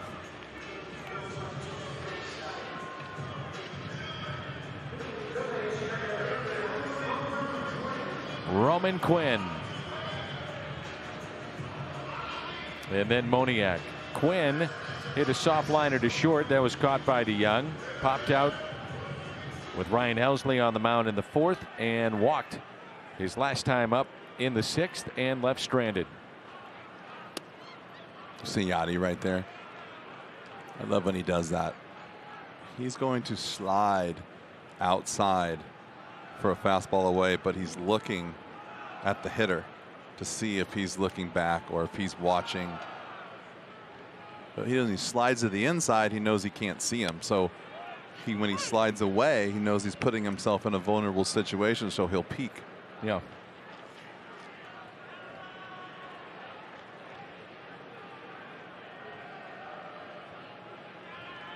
Here's a 1-1 pitch. And a fly ball lifted out to right. Carlson there to make the catch. I wonder how much Yachty wants to play beyond this year. Been thinking a lot about it with the start he's had, and if he stays healthy and can get through the season. I was going to say, keeps going like this, there's no way he's going to want to stop. Nope. Now it's early. But then maybe you're like, my legs hurt. That's what I mean. You know what? I've never, ever heard him complain about his legs. Yeah. Ever. Even all the years I played with him and now being on the plane with him. Never complains.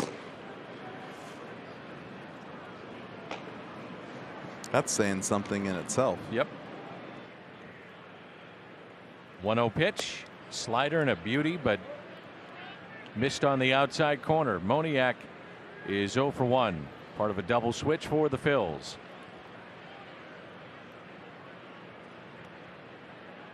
And the 2-0 pitch by Genesis Cabrera.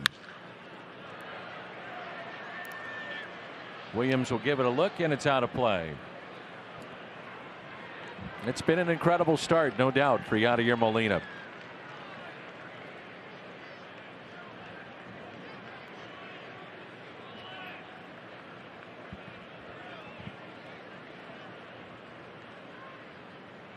The 2-1. Fastball up and in. Not going to do much with that pitch, are you? No, not at that speed. You're battling right now. It's like you're looking for a fastball to hit and hoping that he doesn't throw a slider for a strike, because it's really hard to hit both.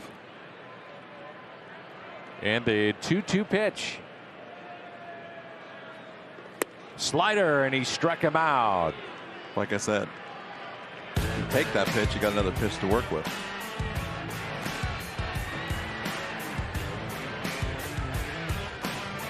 Ozzie Smith is tomorrow at 11 on Bally Sports Midwest, and that'll kick off our coverage of Cardinals baseball. 11:30 the pregame show, and then we'll come your way with Our first pitch.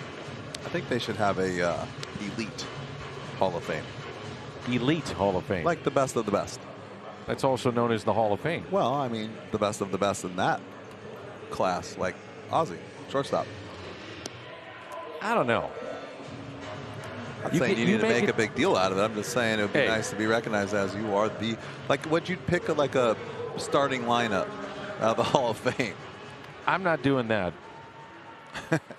Because if you make it to the big leagues, you're elite. Well, that's true. Well, you make it to the Hall of Fame, you're even more elite. That's the elite of the elite. Yes. I wasn't going to ask you to say it on the air. I was just going to say it. Just give you something to think about. You're John Nagowski. Get you through the next inning. You're elite. Yeah, you're one of the best in the world at what you do. Now go out there and hit a homer. I'd like to see him get a start. He hasn't made a start yet. Started this year yet? No, has not started. I don't think so. Kind of tough. We're going to put him at first or third. Well, that's the problem. He's going to have to play the outfield. Here's an 0-1 pitch. That's a nasty pitch there by Neris. So just 1 for 9 pinch hitting appearances so far. You pull for guys like John Nagowski that have been in the minor leagues for a long time and then earn their way to the big leagues. This guy is something else, man. 2 nasty pitches to get to 0-2. He just takes splitty in the dirt he has never seen before. It's incredible. Here's a 1-2. And a called third strike. Nagowski can't believe it.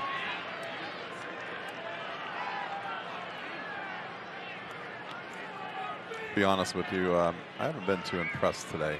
And I know we get to pick the umpire behind the plate apart a lot. But sometimes you don't hear of him. It's not a terrible pitch. Here's the issue, too. When you're sitting on the bench for 9 innings, you hear all of the complaining all game long. Yeah, it's like the manager.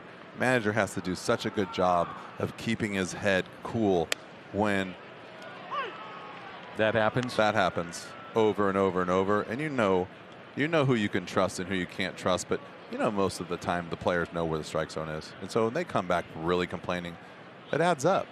And so you hear it on the bench. So now when you take a borderline pitch, you know the umpire has been a little off all day. And so now you are willing to find out what's going on. That's why I was asking you earlier, at what point, if you're the manager, do you start to get a little boisterous? And I guess if you're losing, it changes the for sure the narrative. But I always thought it was interesting because when a lot of guys complain, Tony would say, hey, our guy's better than their guy. Don't say a word. And that hit home. I was like, wow, that makes sense. Right? Who thinks of that? Smart. I think. And he would say it like through the dugout. 1-2 pitch. And Carlson into right with a base hit. Kept in front by Moniak.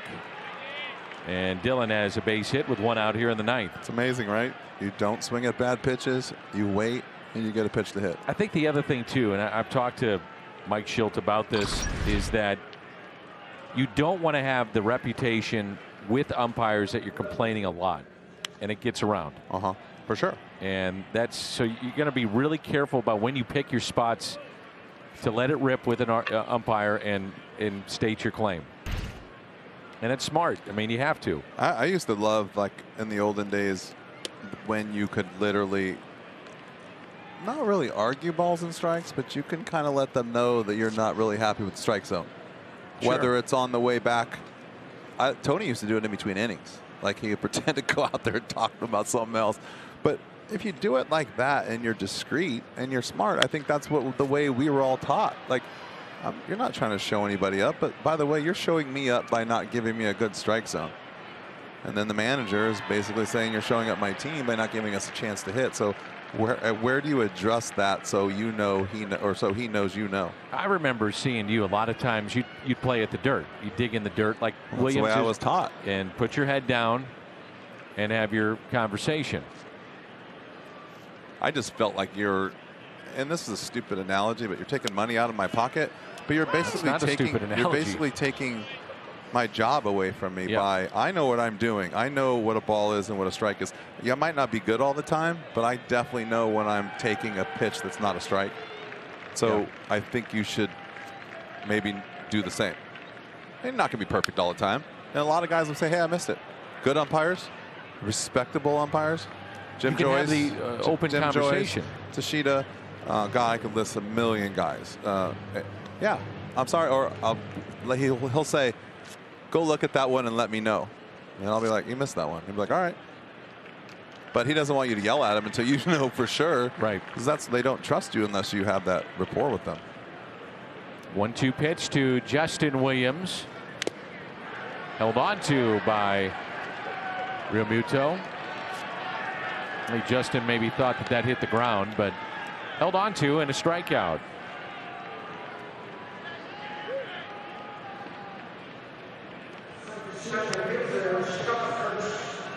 Here's Hurst, who is 0 for 2 in his young career. Pinch hitter last night and struck out earlier today. You think players would be open to the electronic strike zone? They're going to try it in the minor leagues. I don't think it's a bad idea. You're going to have to adjust, right? Yep. But you're going to get the same strike zone every time. But then you are taking the human element out of it, and you're taking what we've known for so long. So I don't want to take anyone's job. I just want them to do it correctly, just like I'm expected to do mine.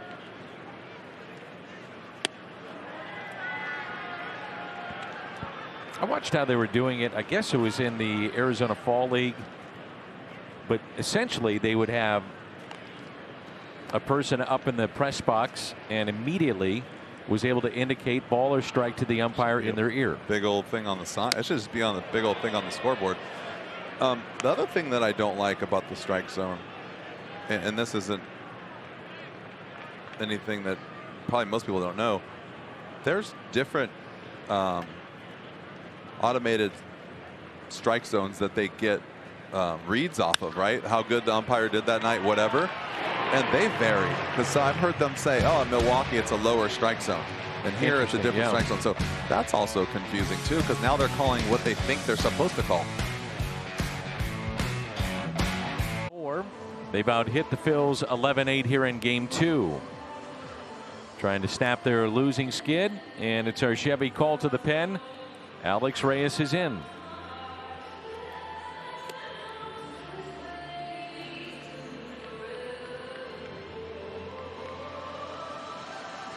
Well, it's another game in which a Cardinals starter did not give them 5.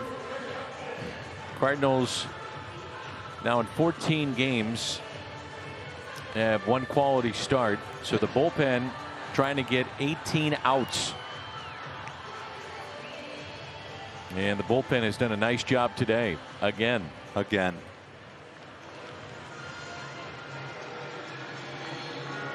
Not too often you have to use 5 guys out of your bullpen.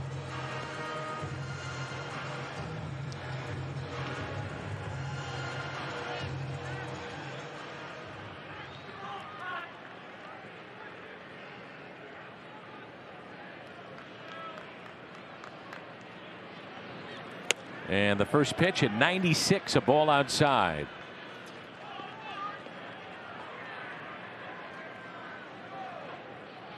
Andrew McCutchen at the plate, the top of the Phils lineup. Knee buckler right there. You know what, I'm wondering what we talked about with McCutchen earlier, if he's that far off the plate or this camera angle is a little different, because look at his back foot, doesn't look that bad. But him being open and then having this camera angle off center a lot more than normal, I feel like it looks worse than it probably is. Wish we could get like that straight center field overhead camera. The 2-1 pitch.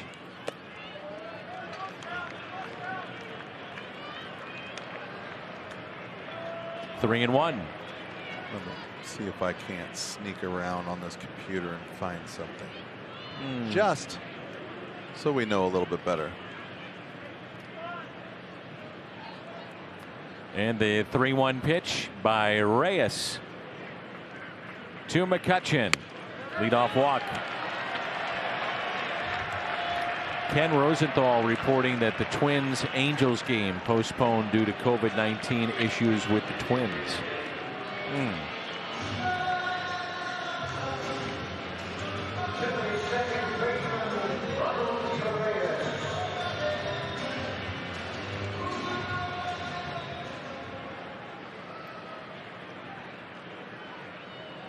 So the leadoff walk and a strike to Reyes.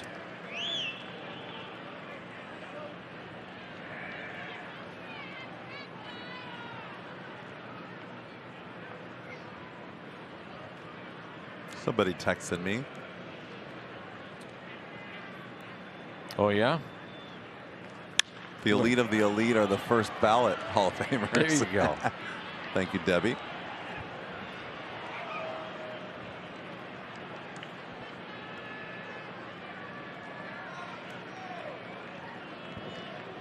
I wonder who she was talking about. Maybe. I would bet it'd be the Wizard. The Wizard. 0-2 pitch.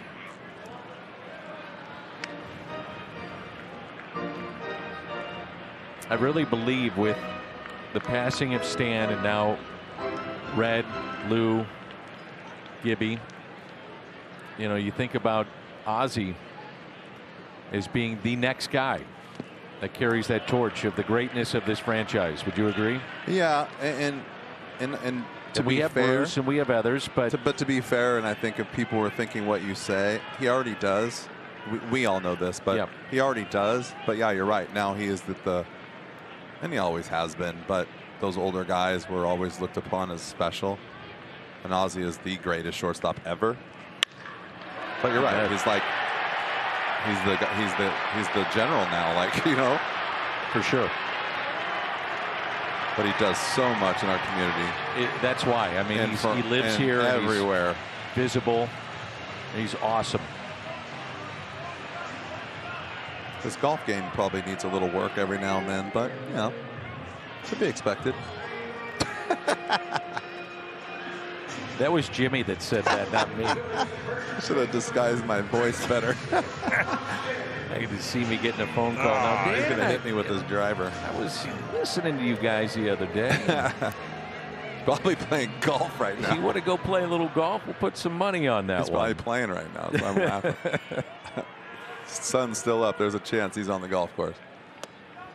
Well, the first two have reached here in this ninth inning. Come on, Alex. This is when you want to have those short, quick ninth innings when you're up by 5 with the chance to bring them back tomorrow. Well, and this is a lot of times what you see out of guys that are expected to be closers when they come in with too big of a lead and they try to pitch a little bit. And they don't have the same adrenaline. Why is that? It's crazy, isn't it? Yeah. So Yachty going out to slow him down a bit, have a conversation here. 2 balls, no strikes.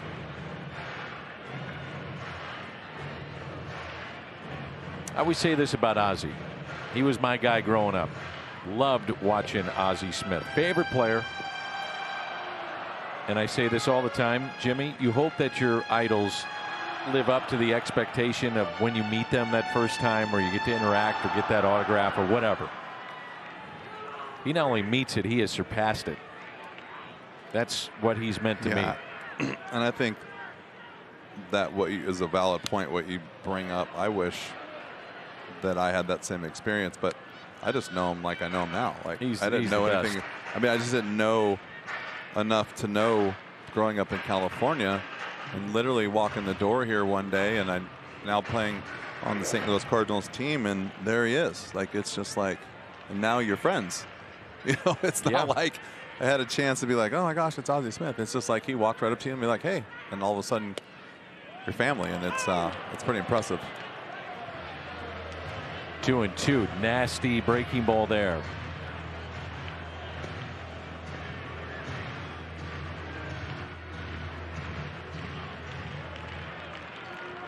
Runners at the corners and nobody out here in the bottom of the ninth. Cardinals leading 9-4.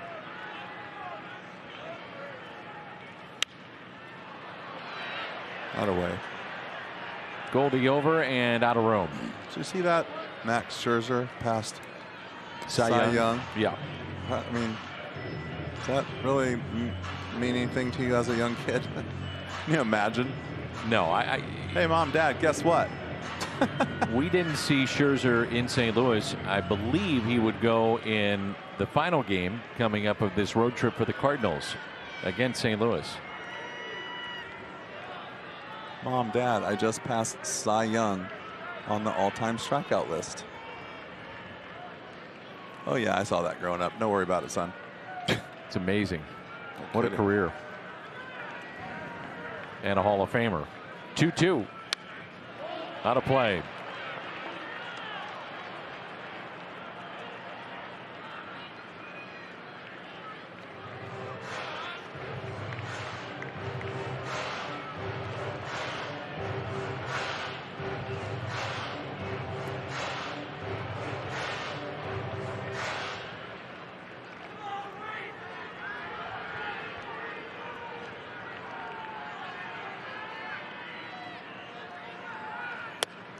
And a swing and a miss. And clearly a little frustration. A little bit.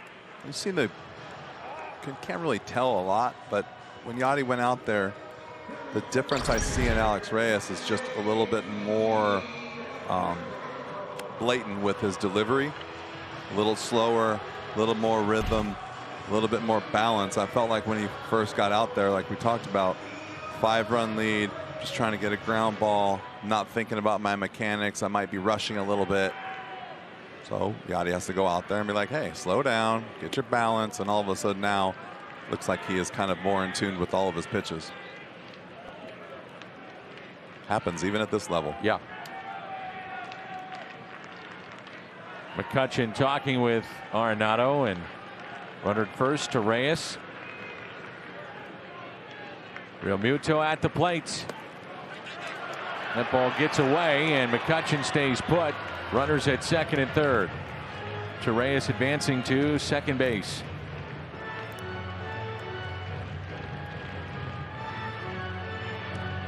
It's actually a pretty good play right there by McCutchen. There's no reason to take a chance. A run does not mean anything, and you're not taking an RBI away from someone. You're not playing the game wrong. Just don't really need to take that chance. And the 2-0 pitch.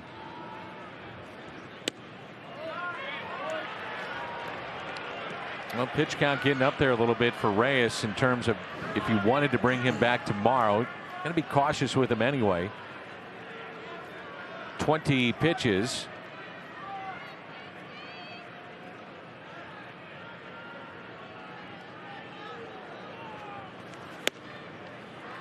And now the base is loaded.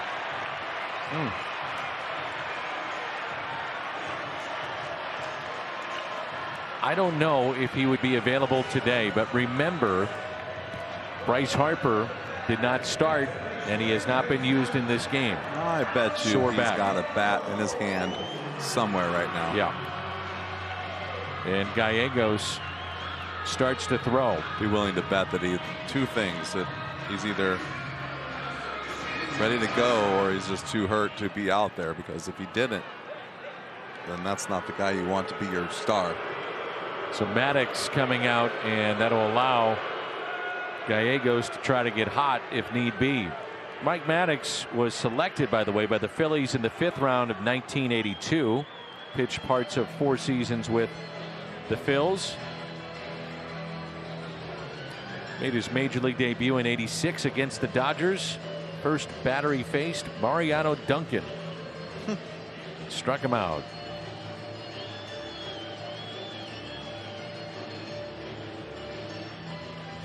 Tyler Stevenson with a walk-off base hit, and the Reds win their ball game today.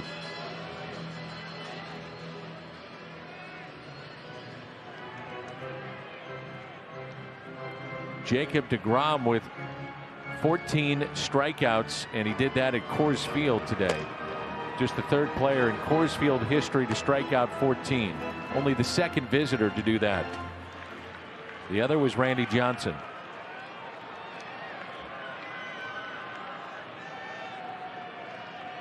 So the bases are loaded. And on the first pitch, it is popped up. Thank you very much. Tommy Edman is there, and there's 2 away.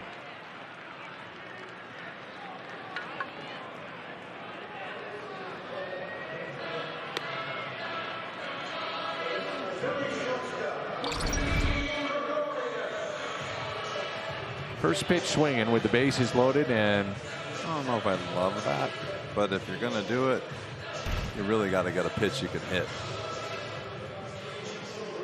I always found it interesting in talking with Tony La Russa. I would ask him, you know, your team's trailing and you see guys not take pitches. He said, you got to understand how good these closers are. And if you get one pitch that you think you can drive, you go for it. It was the best thing that he ever did for a lot of the pinch hitters is guys I would ask him all the time, what do you want me to do here? He's like, I want you to be ready to hit. Yeah. He would never say take a pitch, swing at the first pitch.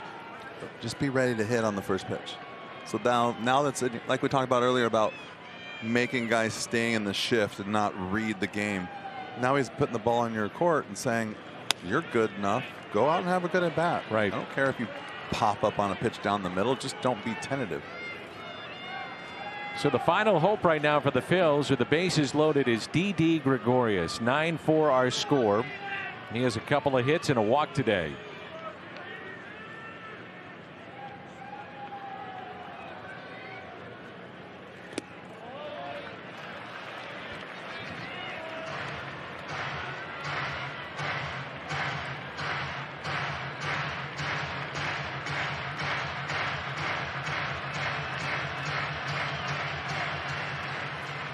Two balls and a strike. Pitch number 26 coming up from Alex Reyes.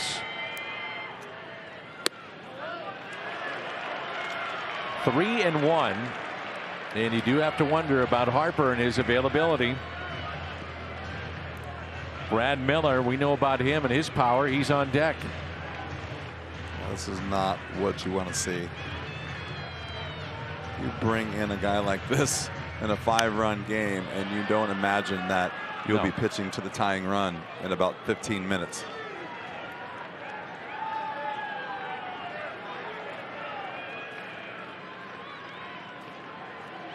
Am I correct? Yes, sir. Didn't take long, did it? Nope.